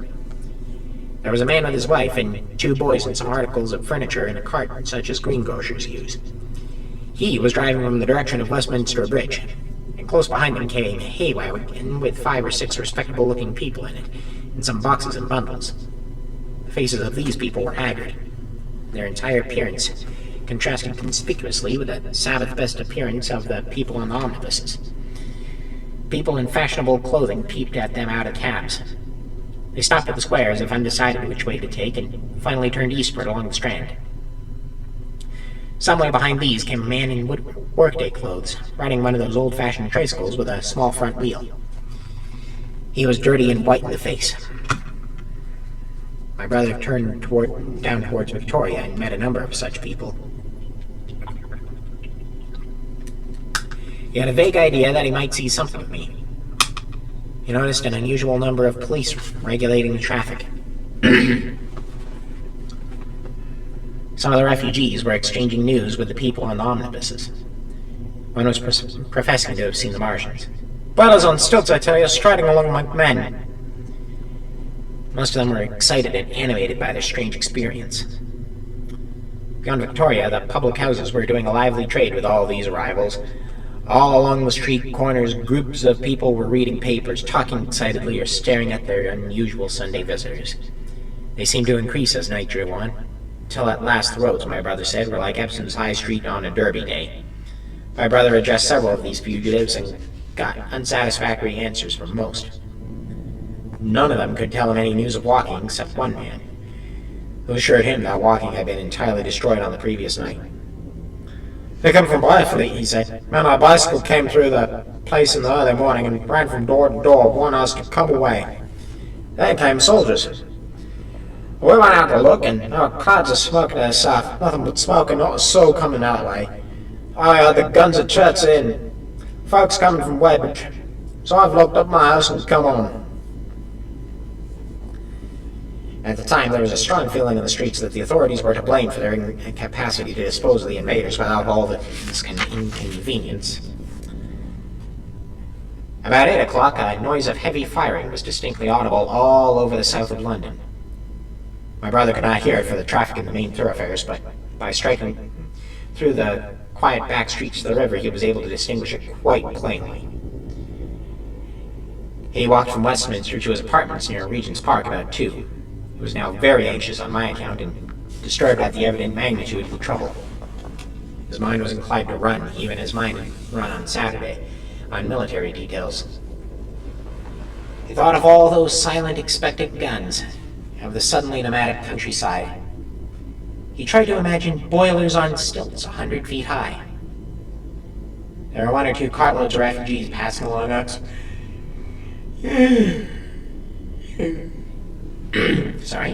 Oxford Street, and several on the Marylebone Road. But slowly was the news spreading that Regent Street and Portland Place were full of their usual Sunday night promenaders, albeit they talked in groups. And along the edge of Regent's Park, there were as many silent couples walking out together under the scattered gas lamps as there ever had been. The night was warm and still, and a little oppressive. The sound of guns continued intermittently, and after midnight, there seemed to be sheet lightning in the south. He read and reread the paper, fearing the worst had happened to me.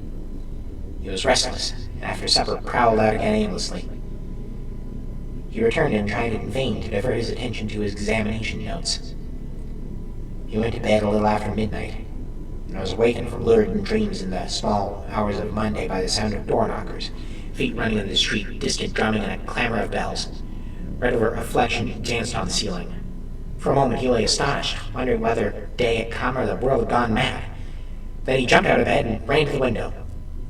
His room was in an attic, and he thrust his head out. Up and down the street there were a dozen echoes of the noise of his window sash, and heads in every kind of night disarray appeared. Inquiries were being shouted. "They're coming!" bawled the policeman, hammering at the door. "The Russians are coming!" and hurried to the next door. The sound of drumming and trumpeting came from the Albany Street barracks, and every church within earshot was hard at work killing sleep with a vehement, disorderly toasting. There was a noise of doors opening and window after window, and the houses opposite flashed from darkness into yellow illumination. Up the street came galloping a closed carriage, bursting abruptly into noise at the corner, rising to a cloud of climax under the window, and dying away slowly in the distance.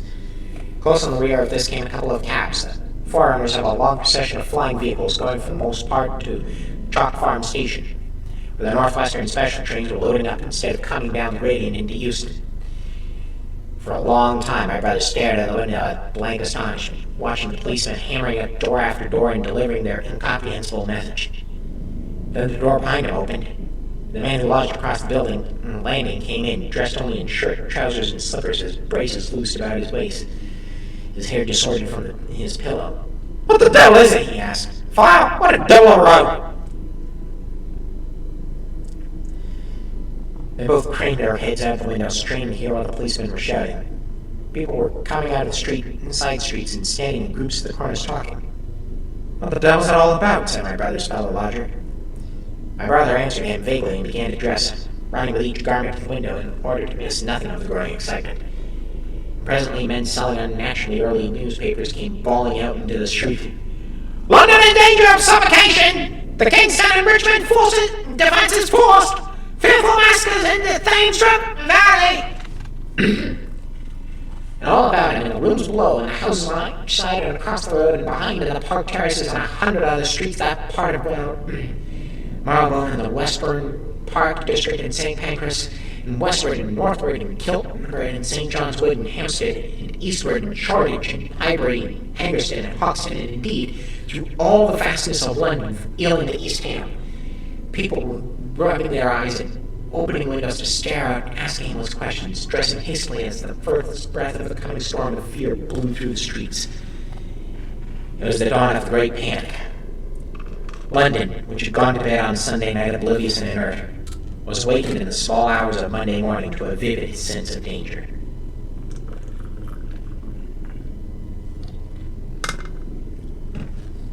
Unable from his window to learn what was happening, my brother went down and out into the street just as the sky between the apartments, the houses grew pink with the early dawn. The flying people on foot in vehicles grew more numerous every moment. "Black smoke!" he heard people crying again. "Black smoke!" Contagion of such a unanimous fear was inevitable. As my brother hesitated on the foot doorstep, he saw another news vendor approaching and got a paper forthwith. The man was running away with the rest, selling his papers for a shilling each as he ran, grotesque mingling of profit and panic. From this paper, my brother read that catastrophic dispatch of the Commander-in-Chief. The Martians are able to discharge enormous quantities of black and poisonous vapor by means of rockets. They have smothered our batteries, destroyed Richmond, Kingston, and Wimbledon, and are advancing slowly towards London, destroying everything on the way. It is impossible to stop them. There is no safety from the black smoke but an instant flight. That was all, but it was enough. The whole population of the great 6 million city was stirring, slipping, running. Presently it would be pouring en masse northward. "Black smoke!" the voices cried. "Fire!" Bells in a neighboring church made a jangling tumult. A cart carelessly driven smashed, amid shrieks and curses against the water trough up the street. Sickly yellow lights went to and fro in the houses, and some of the passing cabs wanted unextinguished lamps. And overhead the dawn was growing brighter, clear and steady and calm. He heard footsteps running to and fro in the rooms, and up and down stairs behind him. His landlady came to the door, loosely wrapped in dressing gown and shawl. Her husband followed, ejaculating. As my brother began to realize the import of all of these things, he turned hastily to his own room, put all his available money, some £10 altogether, into his pockets, and went out again into the streets. And now we're up to chapter 15. What happened in Surrey. It was while the curate had sat and talked so wildly to me under the hedge in the flat meadows near Hollowford, and while my brother was watching the fugitive stream over Westminster Bridge, the Martians had resumed the offensive. So far as one can ascertain from the conflicting accounts that have been put forth, the majority of them remained busy with preparations in the horse pit until 9 that night, hurrying on some operation that disengaged huge volumes of green smoke. But 3 certainly came out at about 8 o'clock, and advancing slowly and cautiously, made their way towards Byfleet, through Byfleet and Pireford towards Ripley and Weybridge, and so came in sight of the expected batteries against the setting sun. These Martians did not advance in a body, but in a line, each perhaps a mile and a half from his nearest fellow. They communicated with one another by means of siren-like howls, running up and down the scale from one note to another. It was this howling and firing of the guns at Ripley and St. George's Hill that we heard at Upper Halliford.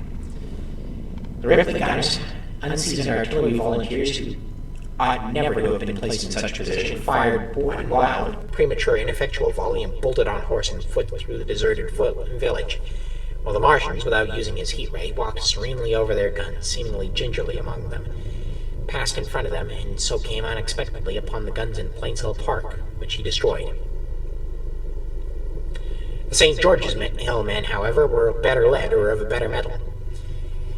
Hidden by a pine wood as they were, they seemed to have been quite unsuspected by the Martian nearest to them. They laid their guns as deliberately as if they'd been on parade, and fired at about 1,000 yards range. The shells flashed all around him, and he was seen to advance a few paces, stagger, and go down. Everyone yelled together, and the guns were reloaded in frantic haste. The overthrown Martian set up a prolonged ululation, and immediately a second glittering giant answering him appeared over the trees to the south. It would seem that a leg of the tripod had been smashed by one of the shells. The whole of the second volley flew wide of the Martian on the ground, and simultaneously both his companions brought their heat razor to bear on the battery. The ammunition blew up. The pine trees all about the guns flashed into fire, and only one or two of the men who were already running over the crest of the hill escaped. After this, it would seem that the three took counsel together and halted. And the scouts who were watching them report that they remained absolutely stationary for the next half hour.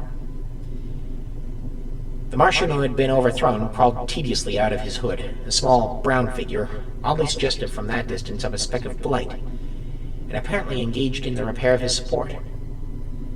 About 9 he'd finished, for his cowl was then seen above the trees again. It was a few minutes past 9 that night when these 3 sentinels were joined by 4 other Martians, each carrying a thick black tube. A similar tube was handed to each of the 3, and the 7 proceeded to distribute themselves at equal distances along a curved line between St. George's Hill, Weybridge, and the village of Send, southwest of Ripley.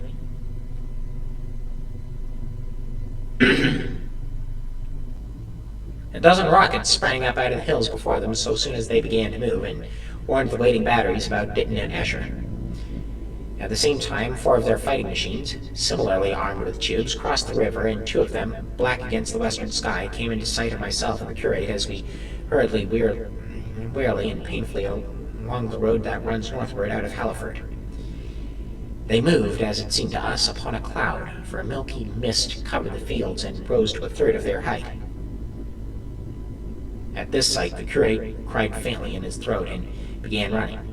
But I knew it was no good running from a Martian, and I turned aside and crawled through dewy nettles and brambles into the broad ditch by the side of the road. He looked back, saw what I was doing, and turned to join me. The 2 halted, the nearer to us standing and facing Sudbury, the remoter being at greater indistinctness towards the evening star, away towards Staines. The occasional howling of the Martians had ceased. They took up their positions in the huge crescent about their cylinders in absolute silence. It was a crescent with 12 miles between its horns. Never since the devising of gunpowder was the beginning of a battle so still. To us, and to an observer about Ripley, it would have been precisely the same effect. The Martians seemed in solitary possession of the darkling night, lit only as it was by the slender moon, the stars, the afterglow of the daylight, and the ruddy glare from St. George's Hill and the woods of Plains Hill. But facing that crescent everywhere, at Staines, Hounslow, Ditton, Escher, Ockham, behind hills and woods south of the river, and across the flat grass meadows to the north of it, wherever a cluster of trees or village houses gave sufficient cover, the guns were waiting. The signal rockets burst and rained their sparks through the night and vanished. The spirit of all those watching batteries rose to a tense expectation. The Martians had but to advance into the line of fire, and instantly those motionless black forms of men, those guns glittering so darkly in the early night, would explode into a thunderous fury of battle. No doubt the thought that was upmost in 1,000 of those vigilant minds, even as it was upmost in mine, was the riddle. How much they understood of us. Did they grasp that we were in our millions, were organized, disciplined, working together? Or did they interpret our spurts of fire, the sudden stinging of our shells, our steady investment of their encampment, as we should the furious unanimity of onslaught in a disturbed hive of bees? Did they dream they might exterminate us? At that time, no one knew what food they needed. 100 such questions struggled together in my mind as I watched that vast sentinel shape. And in the back of my mind was the sense of all the huge unknown and hidden forces landward. Had they prepared pitfalls? Were the powder mills at Hounslow ready as a snare? Would the landowners have the heart and courage to make a greater Moscow of their mighty province of houses?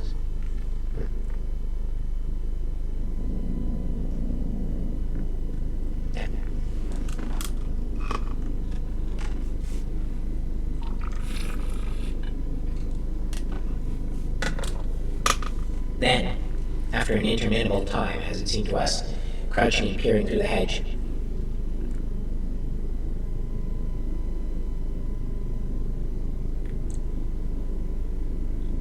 Sorry. Just a second here. Came a sound like the distant concussion of a gun.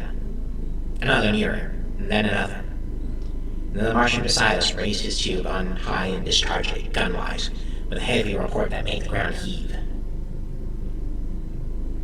The one towards Staines answered him. There was no flash, no smoke, simply that loaded detonation. I was so excited by these heavy miniguns following one another that I so forgot my personal safety in my scalded hands as to clamber up into the ledge and stare toward Sunbury. As I did so, a second report followed, and a big projectile hurled overhead towards Hounslow. I expected at least to see smoke or fire, some such evidence of its work. But all I saw was the deep blue sky above, with one solitary star, the whiteness spreading wide and low beneath. There had been no crash, no answering explosion. Silence was restored, and it lengthened to 3. What's happened? Said the curate, standing up beside me. Heaven knows, said I. The bat flickered by and vanished. Distant tumult of shouting began and ceased. I looked again at the Martian and saw he was now moving eastward along the riverbank with a swift, rolling motion. Every moment I expected the fire of some hidden battery to spring upon him, but the evening calm was unbroken. The figure of the Martian grew smaller as he receded, and presently the mist of the gathering night had swallowed him up. I caught an impulse and clambered higher. Towards Sunbury was a dark appearance, as though a conical hill had suddenly come into being there, hiding our view of the farther country. Then remoter across the river, over Walton, we saw another such summit. These hill-like forms grew lower and broader, even as we stared. Moved by sudden thought, I looked northward. There, I perceived a third of these cloudy black mountains had risen. Everything had suddenly become very still. Far away to the southeast, marking the night, we heard the Martians hooting to one another. Then the air quivered again with a distant thud of their guns. But the earthly artillery made no reply. Now, at the time, I could not understand these things, but later I was to learn the meaning of these ominous clouds that gathered in the twilight. Each of the Martins, standing in the great crescent I had described, had discharged by means of the gun-like tube carried a huge canister over whatever hill, copse, cluster of houses, or other possible cover for guns chanced to be in front of him. Some fired only one of these, some two, as in the case of the one we had seen. The one at Ripley is said to have discharged no fewer than 5 at that time. These canisters smashed on and straightened the ground. They did not explode and incontinently disengaged an enormous volume of heavy, inky vapor, coiling and pouring upward in a huge and evidently cumulus cloud, a gaseous hill that sank and spread itself slowly over the surrounding countryside. And the touch of that vapor, the inhaling of its pungent wisps, was death to all that breathes. It was heavy, this vapor, heavier than the densest smoke, so that after the first tumultuous uprush and outflow of its impact, it sank down through the air and poured over the ground in a manner rather liquid than gaseous, abandoning the hills and streaming into the valleys and ditches and watercourses, even as I've heard the carbonic acid gas that pours from volcanic clefts is wont to do. And where it came upon water, some chemical action occurred, and the surface would be instantly covered with powdery scum that sank slowly and made way for more. The scum was absolutely insoluble, and it is a strange thing seeing the instant effect of the gas that one can drink without hurt the water from which it had been strained. The vapor did not diffuse as a true gas would do. It hung together in banks, flowing sluggishly down the slope of the land and driving reluctantly before the wind. And very slowly combined with the mist and moisture of the air and sank into the earth in the form of dust. Save that unknown element giving the group of four lines in the blue of the spectrum is concerned, we are still entirely ignorant of the nature of this substance.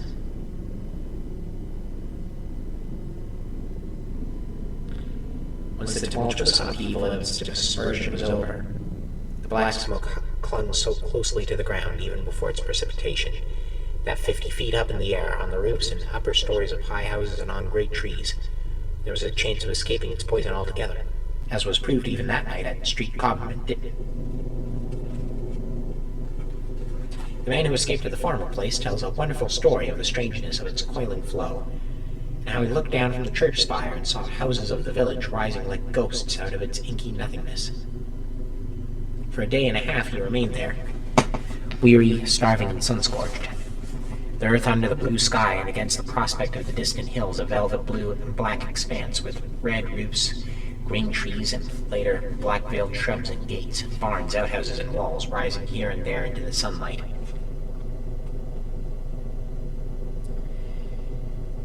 But that was at Street Cobham, where the black vapor was allowed to remain until it sank of its own accord into the ground. As a rule, the Martians, when it had served its purpose, cleared the air of it again by wading into it and directing a jet of steam upon it.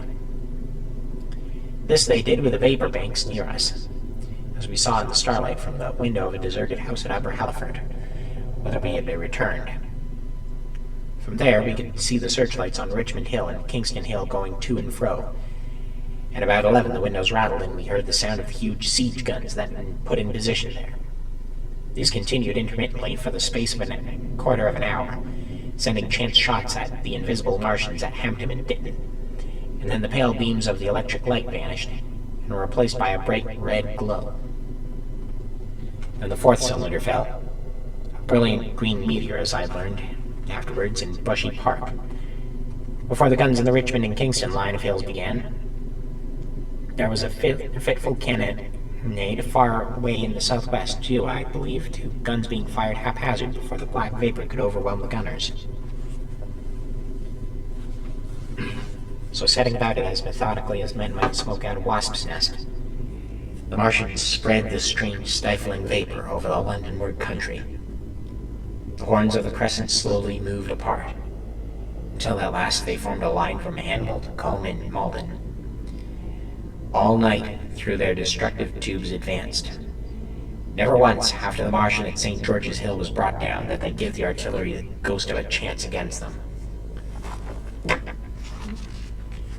Wherever there was a possibility of guns being laid for them unseen, a fresh canister of the black vapor was discharged, and where the guns were openly displayed, the heat wave was brought to bear. By midnight, the blazing trees along the slopes of Richmond Park and the glare of Kingston Hill threw their light upon a network of black smoke, blotting out the whole valley of the Thames and extending as far as the eye could reach. And through this, two Martians slowly waded, and turned their hissing steam jets this way and that. The Martians were sparing of the heat ray that night, either because they had but a limited supply of material for its production, or because they did not wish to destroy the country, but only to crush and overawe the opposition they aroused. In the later aim, they certainly succeeded.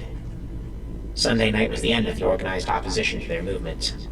After that, no body of men would stand against them, so hopeless was the enterprise.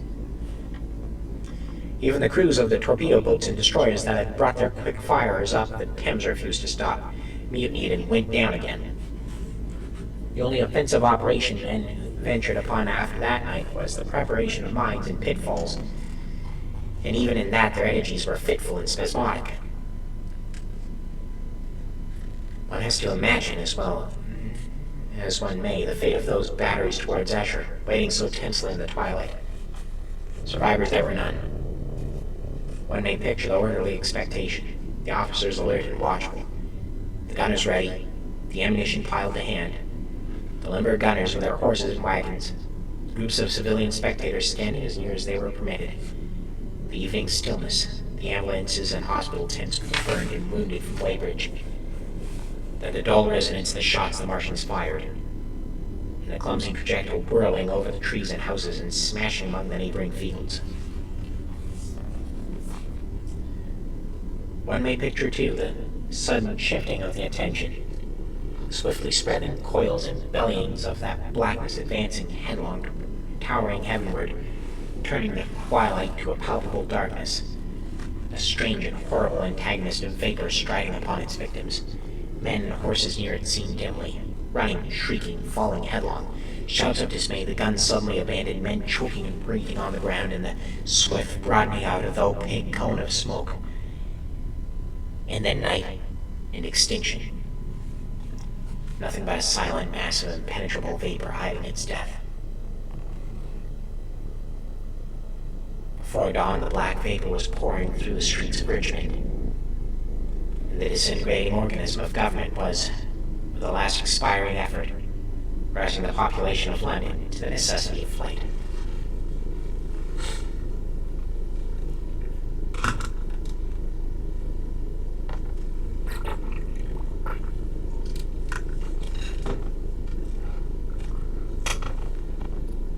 We're about the halfway point now. Normally, I would have stopped reading about an hour ago. But tonight, I am pushing all the way through to the Thunderchild. We gotta get through this chapter and then we're on to the Thunderchild.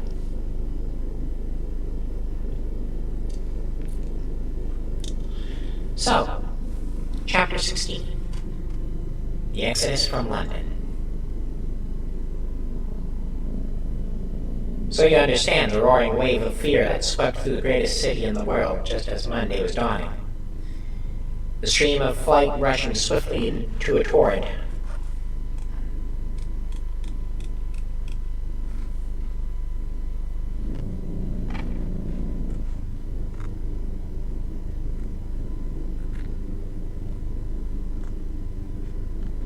Sorry.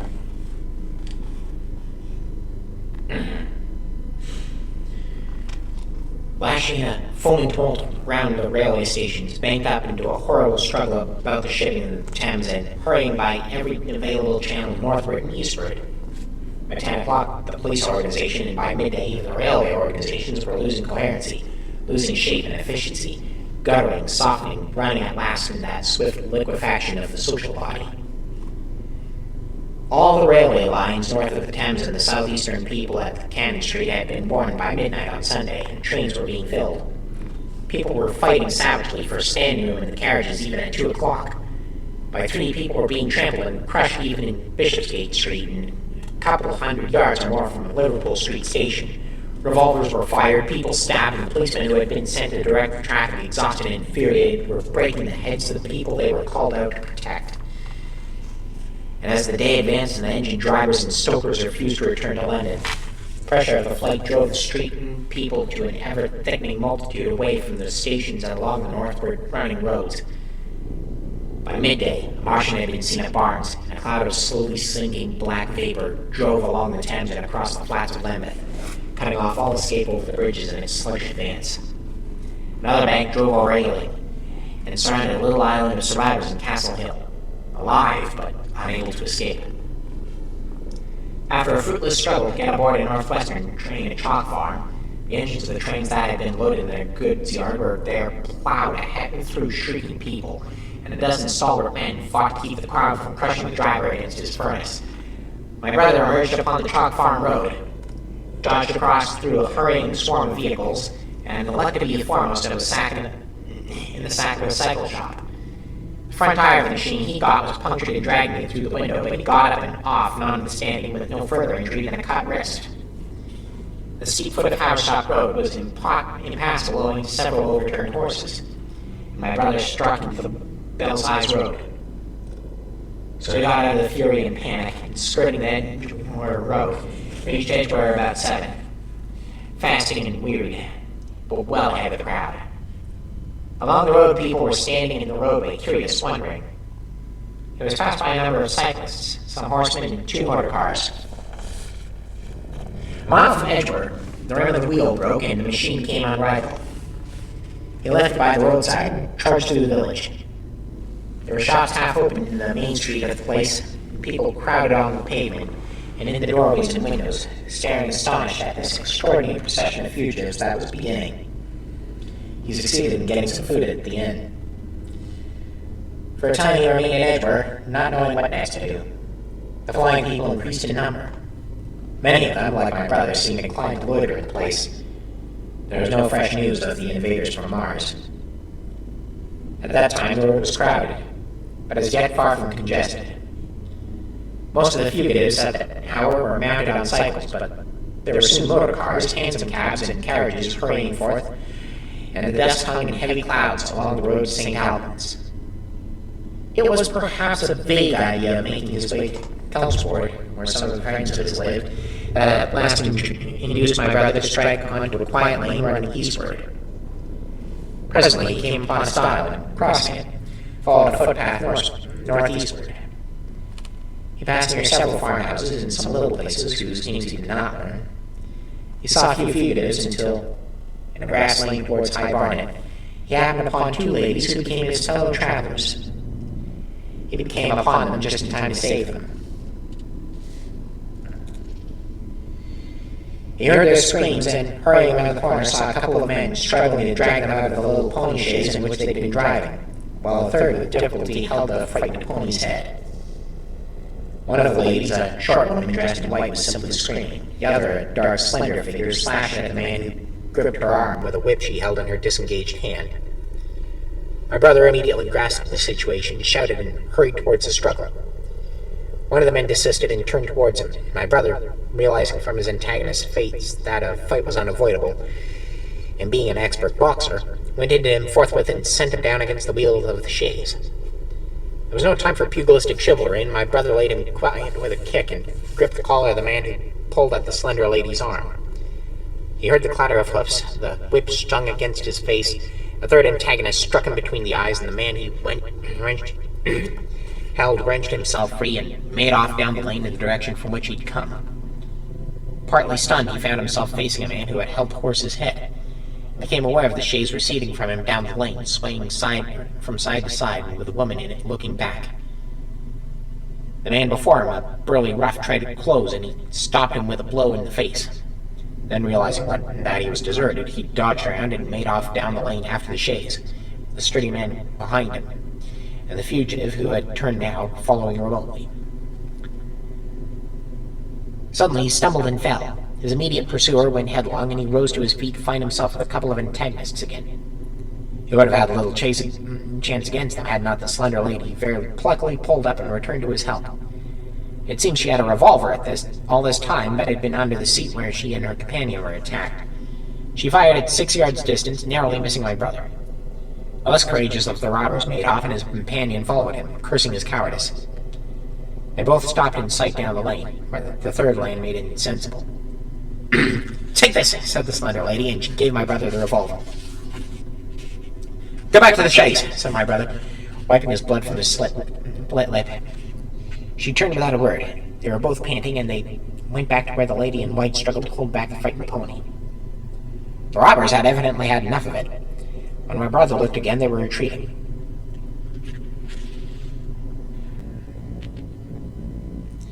"Well, so do you," said my brother, "if I may," and he got up upon this empty front seat. The lady looked over her shoulder. "Give me the reins," she said, and laid the whip along the pony's side. In another moment, a bend in the road hid the three men from my brother's eyes.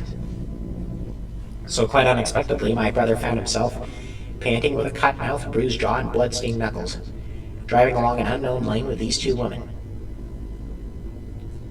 He learned that they were the wife and younger sister of a surgeon living at Stanmore, who had come in the small hours from a dangerous case at Pinner, and heard at some railway station on his way of the Martian advance. He'd hurried home, roused the woman, their servant had left them 2 days before, packed some provisions, put his revolver under the seat, luckily for my brother, and told them to drive on to Edgware, with the idea of getting a train there.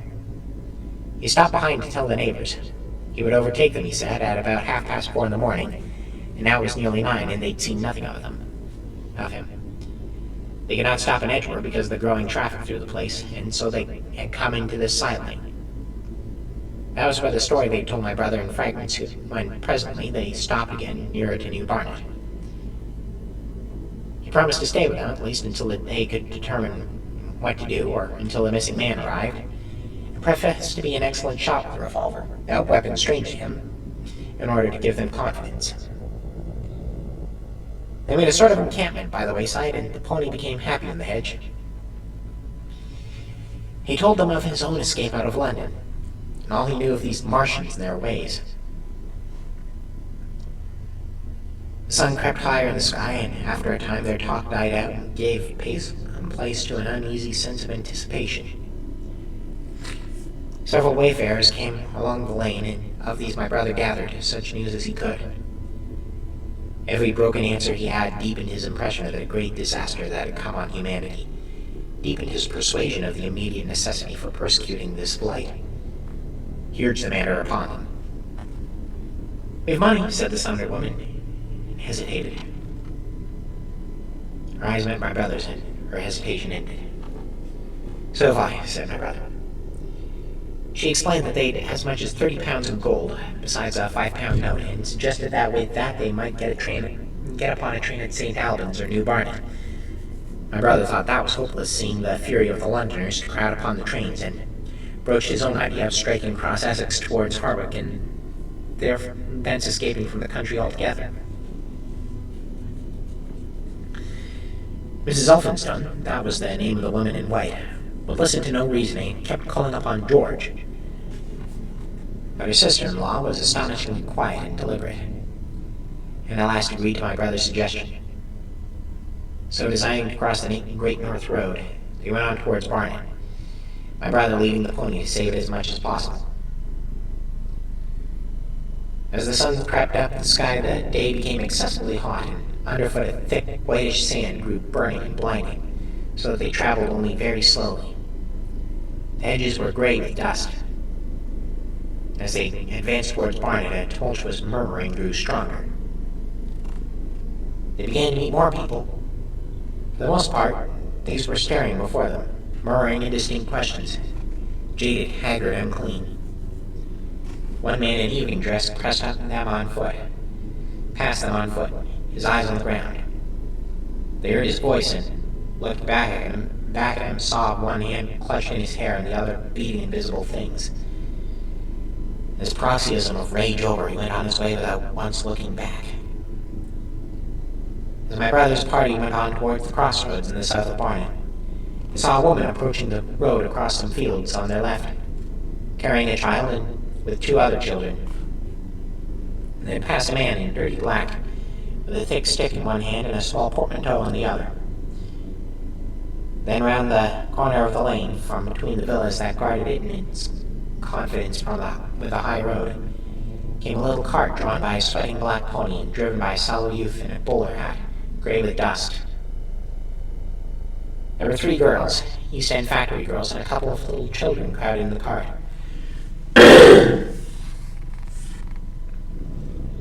"This'll take us around Edgewood?" asked the driver, wild-eyed, white-faced. When my brother told him it would, if he turned to the left, he whipped up at once without formality of thanks.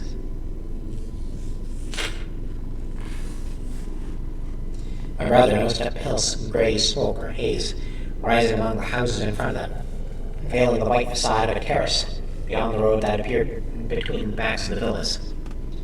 Mrs. Elphinstone suddenly cried out at a number of tongues of smoky red flame, leaping up above the houses in front of them against the hot blue sky.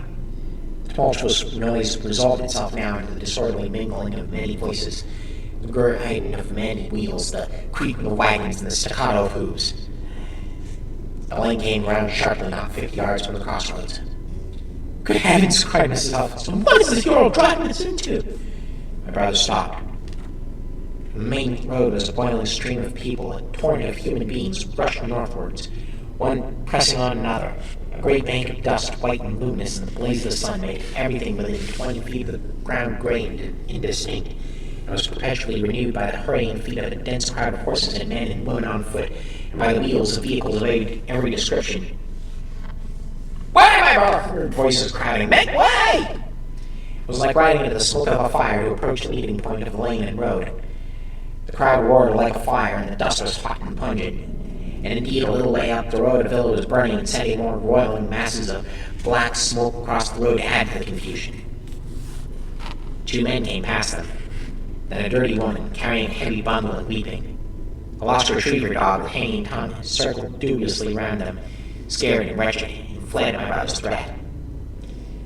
So much as they could see of the road Londonward between the houses to the right was a tumultuous stream of dirty, hurrying people, penned in between the villas on either side. The black heads of the crowded forms grew into distinctness as they rushed towards the corner, hurrying past it, merged their individuality again as a receding multitude that was swallowed up at last in a cloud of dust. Go on! Cried the voices. Why? One man's hands pressed on the back of another. My brother stood at the pony's head. Irresistibly attracted, he advanced slowly, pace by pace, down the lane.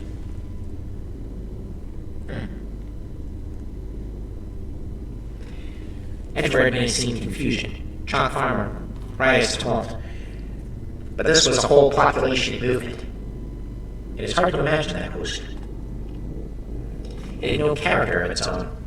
Figures poured out past the corner and receded with their backs to the group in the lane.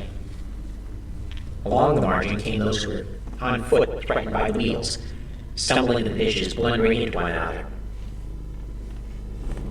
The carts and carriages crowded close upon one another, making a little way for those swifter and more impatient vehicles that darted forth every now and then when an opportunity showed itself of doing so, sending people scattering against the fences and gates of the villas.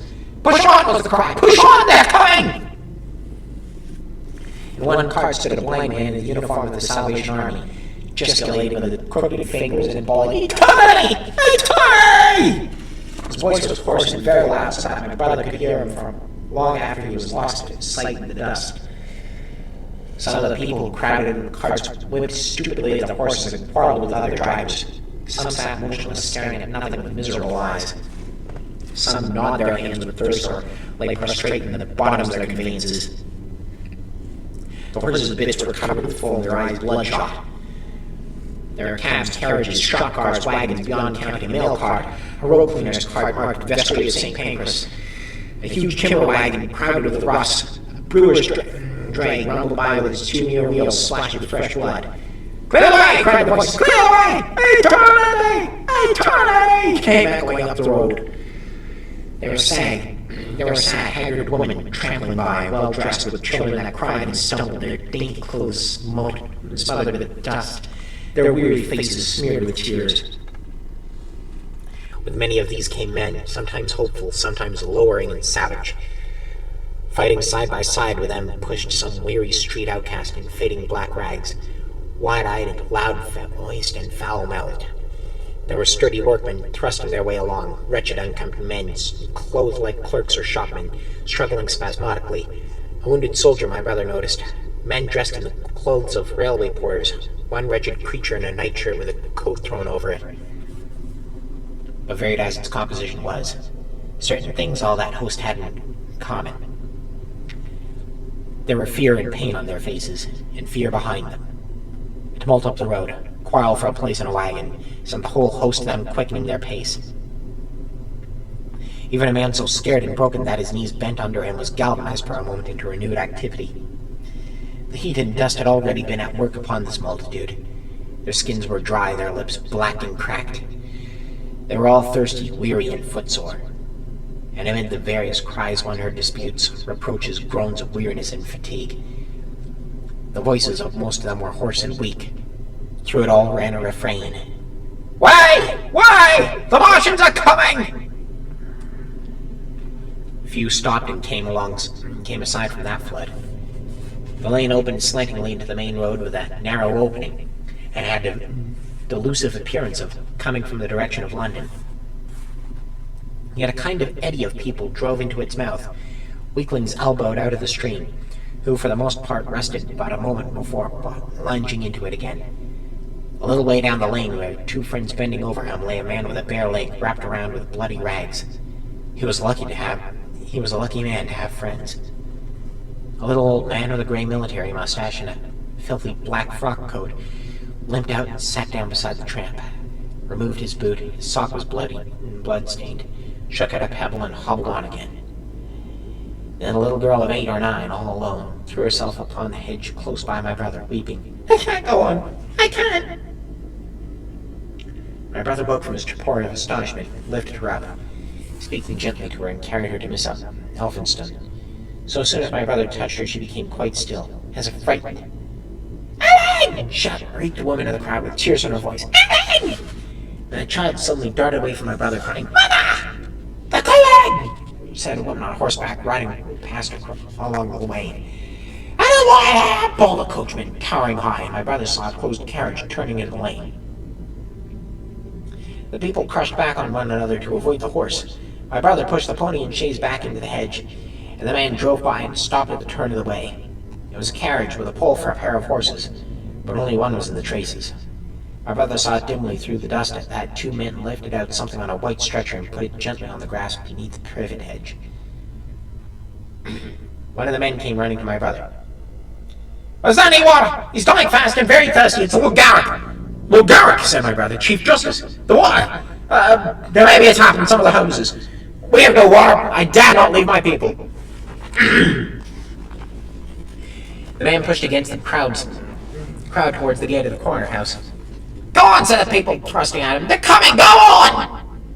My brother's attention was distracted by a bearded, eagle-faced man lugging a small handbag, which split even as my brother's eyes rested on it, and disgorged a mass of sovereigns that seemed to break up into separate coins as it struck the ground.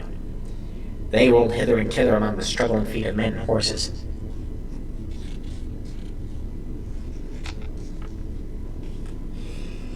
The man stopped and looked stupidly at the heap, and the shaft of the cab struck his shoulder and sent him reeling. He gave a shriek and dodged back, and a cartwheel shaved him narrowly. "Way!" cried the man all about him. "Make way!" So soon as the cab had passed, he flung himself, with both hands open, upon the heap of coins and began thrusting handfuls in his pocket. A horse rose close upon him, and in another moment, half rising, he'd been borne down under the horse's hoofs. "Stop!" screamed my brother, and pushed the woman out of the way, trying to clutch the bit of the horse. Before he could get to it, he heard a scream under the wheels and saw through the dust the rim passing over the poor wretch's back. The driver of the cart slashed his whip at my brother, who ran round behind the cart. The multitudinous shouting confused his ears. The man was writhing on the dust among his scattered money, unable to rise, for the wheel had broken his back and his lower limbs lay limp and dead. My brother stood up and yelled at the next driver, and a man on a black horse came to his assistance. "Get him out of the road," said he, and clutched the man's collar with his free hand. My brother lugged him sideways, but he still clutched after his money, and regarded my brother fiercely, hammering at his arm with a handful of gold. "Go on! Go on!" shouted angry voices behind. "Wait! What?" There was a smash as the pole of a carriage crashed into the cart that the man on horseback stopped. My brother looked up, and the man with gold twisted his head round and bit the wrist that held his collar. There was a concussion, and the black horse came staggering sideways, and the cart horse pushed beside it. A hoof missed my brother's foot by a hair's breadth. He released his grip on the fallen man and jumped back. He saw anger change to terror on the face of the poor wretch on the ground, and in a moment he was hidden, and my brother was borne backward and carried past the entrance to the lane. He had to fight hard with the torrent to recover it. He saw Mrs. Elphinstone covering her eyes, and a little child, with all a child's want of sympathetic imagination, staring with dilated eyes at a dusty something that lay black and still, ground and crushed under the rolling wheels. "Let's go back!" he shouted, and began turning the pony round. "We can all cross this hell!" he said as they went back 100 yards the way they'd come, until the fighting crowd was hidden. As they passed the bend in the lane, my brother saw the face of the dying man in the ditch under the privet, deadly white and drawn and shining with perspiration. The 2 women sat silent, crouching in their seat and shivering. Then beyond the bend, my brother stopped again. Mrs. Elphinstone was white and pale, and her sister-in-law sat weeping, too wretched to even call upon George. My brother was horrified and perplexed. So soon as they retreated, he realized how urgent and unavoidable it was to attempt this crossing. He turned to Mrs. Elphinstone, suddenly resolute. "We must go that way," he said, and led the pony round again. For the second time that day, this girl proved her quality. To force their way into the torrent of people, my brother plunged into the traffic and held back a cab horse, while she drove the pony across its head. A wagon locked wheels for a moment, and ripped a long splinter from the chaise. In another moment, they were caught and swept forward by the stream. My brother, with the cabman's whip marks spread across his face and hands, scrambled into the chaise and took the reins from her. "Put the revolver at the man behind," he said, giving it to her. "If he presses us too hard, now point it at his horse." Then began to look out for a chance of edging to the right and across the road. But once in the stream, he seemed to lose volition, to become part of that dusty route. They swept through Chipping Barnet with the torrent. They were nearly a mile beyond the center of the town before they had fought across to the opposite side of the way. It was din and confusion indescribable. But in and beyond the town, the road forks repeatedly, and this time to some extent relieved the stress. They struck eastward through Hadley. And there on either side of the road, and at another place farther on, they came upon a great multitude of people drinking at the stream, some fighting to come at the water. And farther on, from a lull near East Barnet, they saw two trains running slowly, one after the other, without signal or order. Trains swarming with people, with men even among the coals behind the engines, going northward along the Great Northern Railway. My brother supposes they must have filled outside London, for at that time the furious terror of the people had rendered the central termini impossible. Near this place they halted for the rest of the afternoon. The violence of the day had already utterly exhausted all three of them. They began to suffer the beginnings of hunger. The night was cold, and none of them dared to sleep. And in the evening, many people came hurrying along the road nearby, their stopping place, fleeing from unknown dangers beyond them, and going in the direction from which my brother had come.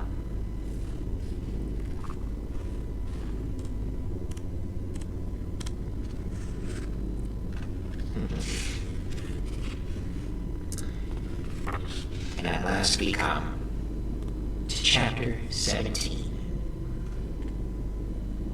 The Thunderchild.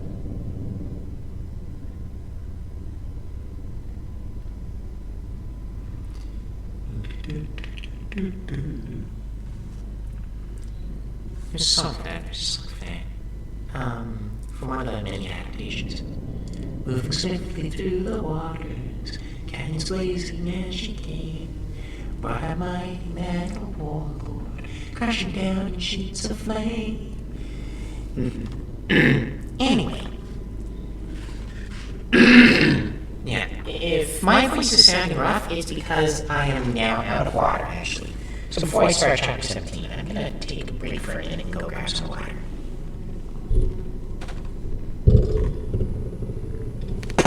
And before I go grab the water, I'm gonna re-secure the microphone arm because it's once again loose. There we go. Alright. Microphone tightened. Go to get the water.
Alright, I'm back with water.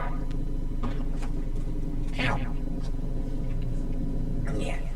Okay, next time I do... Okay, this reading stream has gone on for like 2.25 hours now, so my throat is really rough. You know, like, my throat is really rough. Next time I'm definitely bringing like some kind of like, throat lozenges or something. Also, my jaw is going to ache so much in the morning.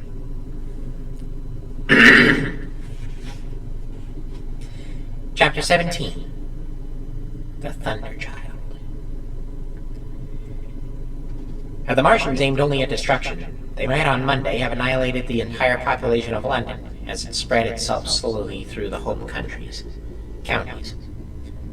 Not only along the road toward Barnet, but also through Edgeworth and Waltham Abbey, and along the roads towards eastward to Southend and Shoeburyness, and south of the Thames to Deal and Broadstairs, pouring the same frantic route.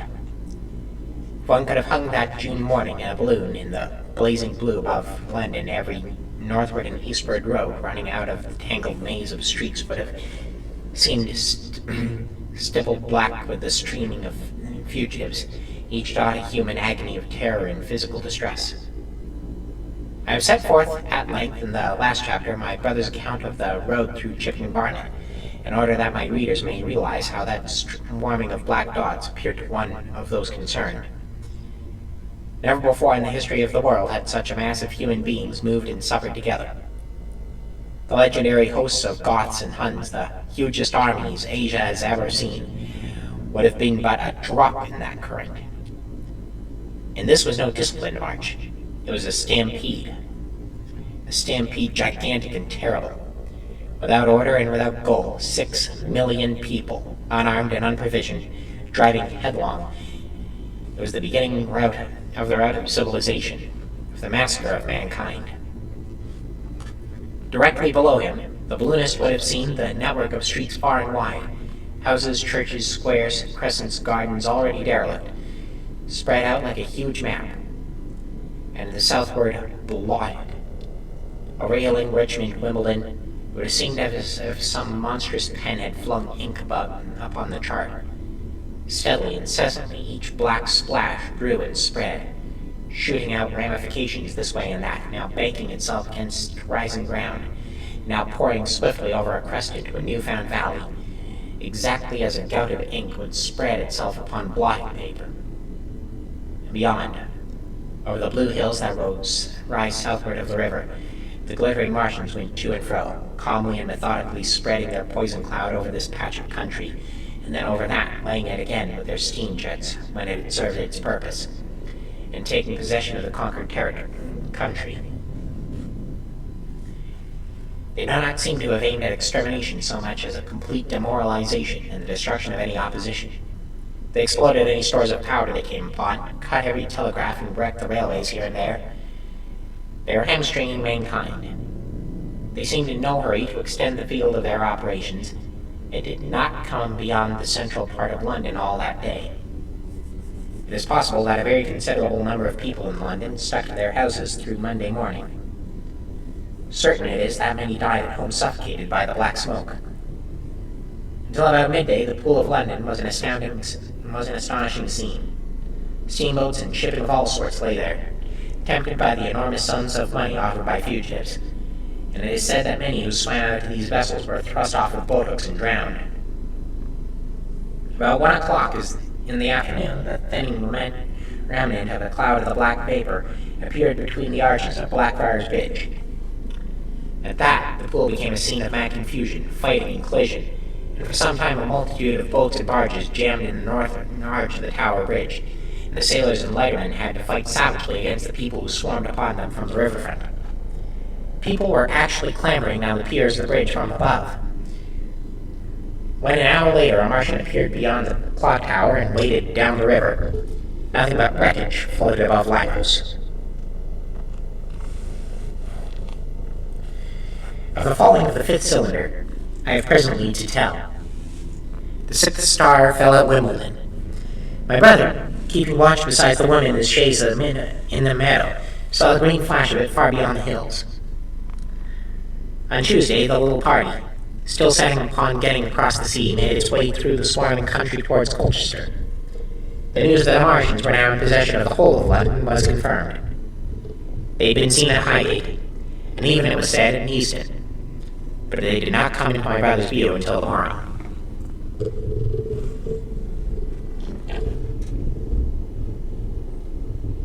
Are your issues straight yet?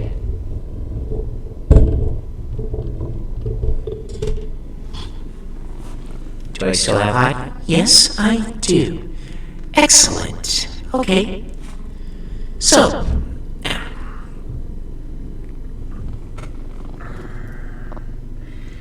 that day the scattered multitudes began to realize the urgent need of provisions. As they grew hungry, the rights of property ceased to be regarded. Farmers were out to defend their cattle sheds, granaries, and ripening root crops with arms and hands. A number of people now, like my brother, had their faces eastward. There were some desperate souls even going back towards London to get food. These were chiefly people from the northern suburbs whose knowledge of the black smoke came by hearsay. He heard that about half the members of the government had gathered at Birmingham, and that enormous quantities of high explosives were being prepared to be used in automatic mines across the Midland countries. He was also told that the Midland Railway Company had replaced the desertions of the first day's panic, had resumed traffic, and was running northward trains from St. Albans to relieve the congestion of the home counties. There was also a placard in Chipping Longer announcing that large stores of flour were available in the northern towns and that within 24 hours bread would be distributed among the starving people in the neighborhood. But this intelligence did not deter him from the plan of escape he had formed, and the three people pressed eastward all day and heard no more of the bread distribution than this promise. Nor, as a matter of fact, did anyone else hear no more of it. That night fell the seventh star, falling upon Primrose Hill. It fell while Miss Elphinstone was watching, for she took the duty alternately with my brother. She saw it. On Wednesday, the three fugitives, they'd passed the night in a field of unripe wheat, reached Chelmsford. There a body of the inhabitants, calling itself the Committee of Public Supply, seized the pony as provisions and would give nothing in exchange for the promise of a share in it the next day. Here there were rumors of Martians acting, and news of the destruction of Waltham Abbey, powder mills in a vain attempt to blow up one of the invaders. People were watching for Martians here from the church towers. My brother, very luckily for him as a chance, preferred to push on at once to the coast rather than wait for food, although all three of them were very hungry. By midday, they passed through Tillingham, which, strangely enough, seemed to be quite silent and deserted, save for a few furtive plunderers hunting for food. Near Tillingham, they suddenly came in sight of the sea, and the most amazing crowd of ships of all sorts that it is possible to imagine. For after the sailors could no longer come upon the Thames, they came on the Essex coast, to Harwich and Walton and Calton, and afterwards to Fowlis and Shrewsbury, to bring off people. They lay in a huge sickle-shaped curve that vanished in mist and at last towards the Naze. Close inshore was a multitude of fishing smacks, English, Scotch, French, Dutch, and Swedish, steam launches from the Thames, yachts, electric boats, and beyond were ships of large burden, a multitude of filthy colliers, trim merchantmen, cattle ships, passenger boats, petroleum tanks, ocean tramps, and old white transport even, neat white and gray liners from Southampton and Hamburg, and along the blue coast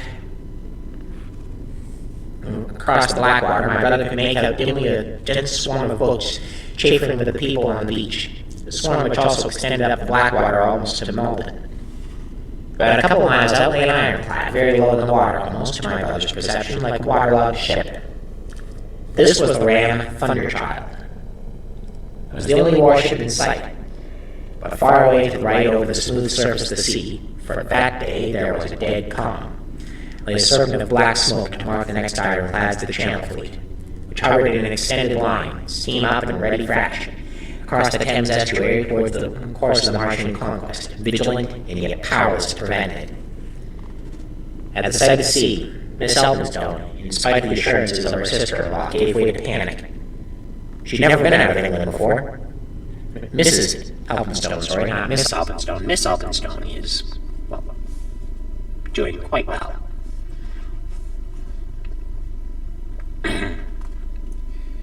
She'd never been out of England before. She'd rather die than trust herself friendless in a foreign country, and so forth. She seemed, poor woman, to imagine that the French and the Martians might prove very similar. She'd been growing increasingly hysterical, fearful, and depressed during the 2 days of journeyings. The great idea was to return to Stanmore. Things had always been well and safe at Stanmore. They would find George at Stanmore. It was with the greatest difficulty that they could get her down to the beach, where presently my brother succeeded in attracting the attention of some men on a paddle steamer from the Thames. They sent a boat and drove a bargain for £36 for the three. The steamer was going, these men said, to Ostend. It was about 2 o'clock when my brother, having paid their fares at the gangway, found himself safely aboard the steamboat with his charges. There was food aboard, albeit at exorbitant prices, and the three of them contrived to eat a meal on one of the seats forward.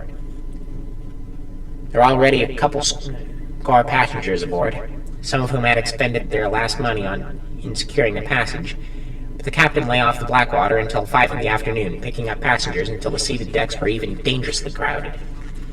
It would probably have remained longer had it not been for the sound of guns that began about that hour in the south. As if in answer, the ironclad seaward fired a small gun and hoisted a string of flags. A jet of smoke sprang out of her funnels. Some of the passengers were of the opinion that this firing came from Shoeburyness, until it was noticed that it was growing louder. At the same time, far away to the southeast, the masts and upper works of 3 ironclads rose one after another out of the sea, beneath clouds of black smoke. But my brother's attention speedily reverted to the distant firing in the south. He fancied he saw a column of smoke rising out of the distant gray haze. The little steamer was already flapping her way eastward of the big crescent of shipping. The low Essex coast was growing blue and hazy when a Martian appeared, small and faint in the remote distance, advancing along the muddy coast from the direction of Falmouth. At that, the captain on the bridge swore at the top of his voice with fear and anger at his own delay, and the paddles seemed infected with his terror. Every soul aboard stood at the bulwarks on the seats of the steamer and stared at that distant shape, higher than the trees or church towers inland, and advancing with a leisurely parody of a human stride. It was the first Martian my brother had seen, and he stood, more amazed than terrified, watching this Titan advance deliberately towards the shipping, wading further and farther into the water as the coast fell away. Then far away beyond the crouch came another, striding out over some stunted trees, and then yet another, still farther off, wading deeply through a shiny mudflat that seemed to hang halfway up between the sea and the sky. They were all stalking seaward, as if to intercept the escape of the multitudinous vessels that... Mouth getting a little rough from all this talking. That were crowded between Falmouth and the Naze. In spite of the throbbing exertions of the engines of the little paddle boat, and the pouring foam that her wheels flung behind her, she receded with terrifying slowness from this ominous advance. Glancing northwestward, my brother saw the large crescent of shipping already writhing with the approaching terror. One ship passing behind another coming round from broadside to end on, steamships whistling and giving off volumes of steam, sails being let out, launches rushing hither and thither. He was so fascinated by this and the creeping danger away to the left that he had no eyes for anything seaward. In a swift movement of the steamboat, she had suddenly come round to avoid being run down, flung him headlong from the seat upon which he was standing. There was shouting all about him, a trampling of feet, and a cheer that seemed to be answered faintly. The steamboat lurched and rolled him over upon his hands. He sprang to his feet and saw to starboard, and not 100 yards away from their heel and pitching boast, a vast iron bulk like the blade of a plow tearing through the water, tossing it on either side in huge waves of foam that leaped towards the steamer, flinging her paddles helplessly in the air, and then sucking her deck down almost to the waterline. A douche of spray blinded my brother for a moment. When his eyes were clear again, he saw the monster had passed and was rushing landward. Big iron upperworks rose out of this headlong structure, and from that twin funnels projected and spat a smoking blast shot with fire. It was the torpedo ram, Thunderchild, steaming headlong, coming to the rescue of the threatened shipping. Keeping his footing on the heavy deck by clutching the bulwarks, my brother looked past this charging leviathan of the Martians again, and saw the three of them now close together and standing so far out to sea that their tripod supports were almost entirely submerged. Thus sunken and seen in remote perspective, they appeared far less formidable than the huge iron bulk in whose wake the steamer was pitching so helplessly. It would seem they were regarding this new antagonist with astonishment. To their intelligence, it might be, the giant was even such another as themselves. The Thunderchild fired no gun, but simply drove full speed toward them. It was probably her not firing that enabled her to get so near the enemy as she did. They did not know what to make of her. One shell, and they would have sent her to the bottom forthwith with a heat ray. She was steaming at such a pace in that minute, she seemed halfway between the steamboat and the Martians, a diminishing black bulk against the receding horizontal expanse of the Essex coast. Suddenly, the foremost Martian lowered his tube and discharged a canister of the black gas of the ironclad. It hit her larboard side and glanced off in an inky jet that rolled away to seaward, an unfolding torrent of black smoke from which the ironclad drove clear. To the watchers from the steamer, low in the water and with the sun in their eyes, it seemed as though she were already among the Martians. They saw the gaunt figures separating and rising out of the water as they retreated shoreward, and one of them raised the camera-like generator of the heat ray. He held it pointing obliquely downward, and a bank of steam sprang from the water at its touch. He must have driven through the iron of the ship's side like a white-hot iron rod through paper. A flicker of flame went up through the rising steam, and then the Martian reeled and staggered. In another moment he was cut down, and a great body of water and steam shot high in the air. The guns of the Thunderchild sounded through the reek, going off one after the other, and one shot splashed the water high close by the steamer, ricocheted towards the other flying ships to the north, and smashed as match would. But no one heeded that very much. At the sight of the Martians' collapse, the captain of the bridge yelled inarticulately, and all the crowded passengers on the steamer's stern shouted together. And then they yelled again, for surging out beyond the white tumult drove something long and black, the flames steaming from its middle parts, its ventilators and funnels spouting fire. She was alive still. The steering gear, it seems, was intact and her engines working.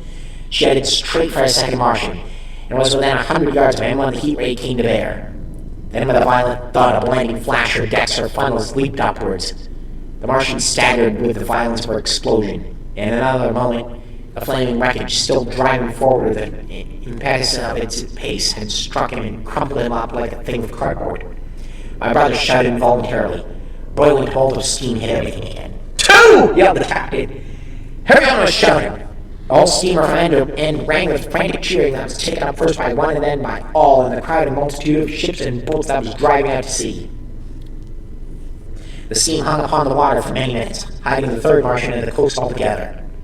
And all this time the boat was paddling steadily out to sea and away from the fight. And when at last the confusion cleared, the drifting bank of black vapor intervened, and nothing of the Thunderchild could be made out, nor could the third Martian be seen. But the ironclads to seaward were now quite close and standing in towards shore past the steamboat. The little vessel continued to beat its way seaward, and the ironclads proceeded slowly towards the coast, which was hidden still by a marble bank of vapor, part steam, part black gas, eddying and combining in the strangest way.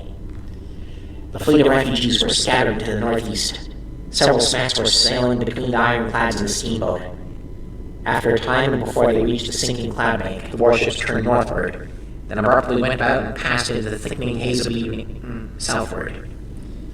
The coast grew faint, and at last indistinguishable amid the low banks of clouds that were gathering about the sinking sun. Then suddenly out of the golden haze of the sunset came the vibration of guns, and a form of black shadows moving. Everyone struggled for the rail of the steamer and peered into the blinding furnace of the west, but nothing was to be distinguished clearly. A mass of smoke rose slantingly and bared the face of the sun. The steamboat throbbed on its way through interminable suspense. The sun sank into gray clouds, the sky flushed and darkened. The evening star trembled in his sight. It was deep twilight when the captain cried out and pointed. My brother strained his eyes. Something rushed up out of the sky, out of the greatness. Rushed slantingly upward and very swiftly into the luminous clearness above the clouds in the western sky. Something flat and broad and very large that swept round in a vast curve. Grew smaller, sank slowly, and vanished again into the gray mystery of night, and as it flew, it rained down darkness upon the land. Ominous. Very ominous. That's the end of book 1. The very last page. Reading all that way left my mouth quite rough, and my throat too. But it brought us to the final third of War of the Worlds, which will start next week, after I've had some time to rest my throat a bit, and my tongue as well. My jaw is starting to ache too, honestly. Well, we got through the part that I wanted to get through. The part I really wanted to get through. The Thunderchild's honestly my favorite part of War of the Worlds. Yeah.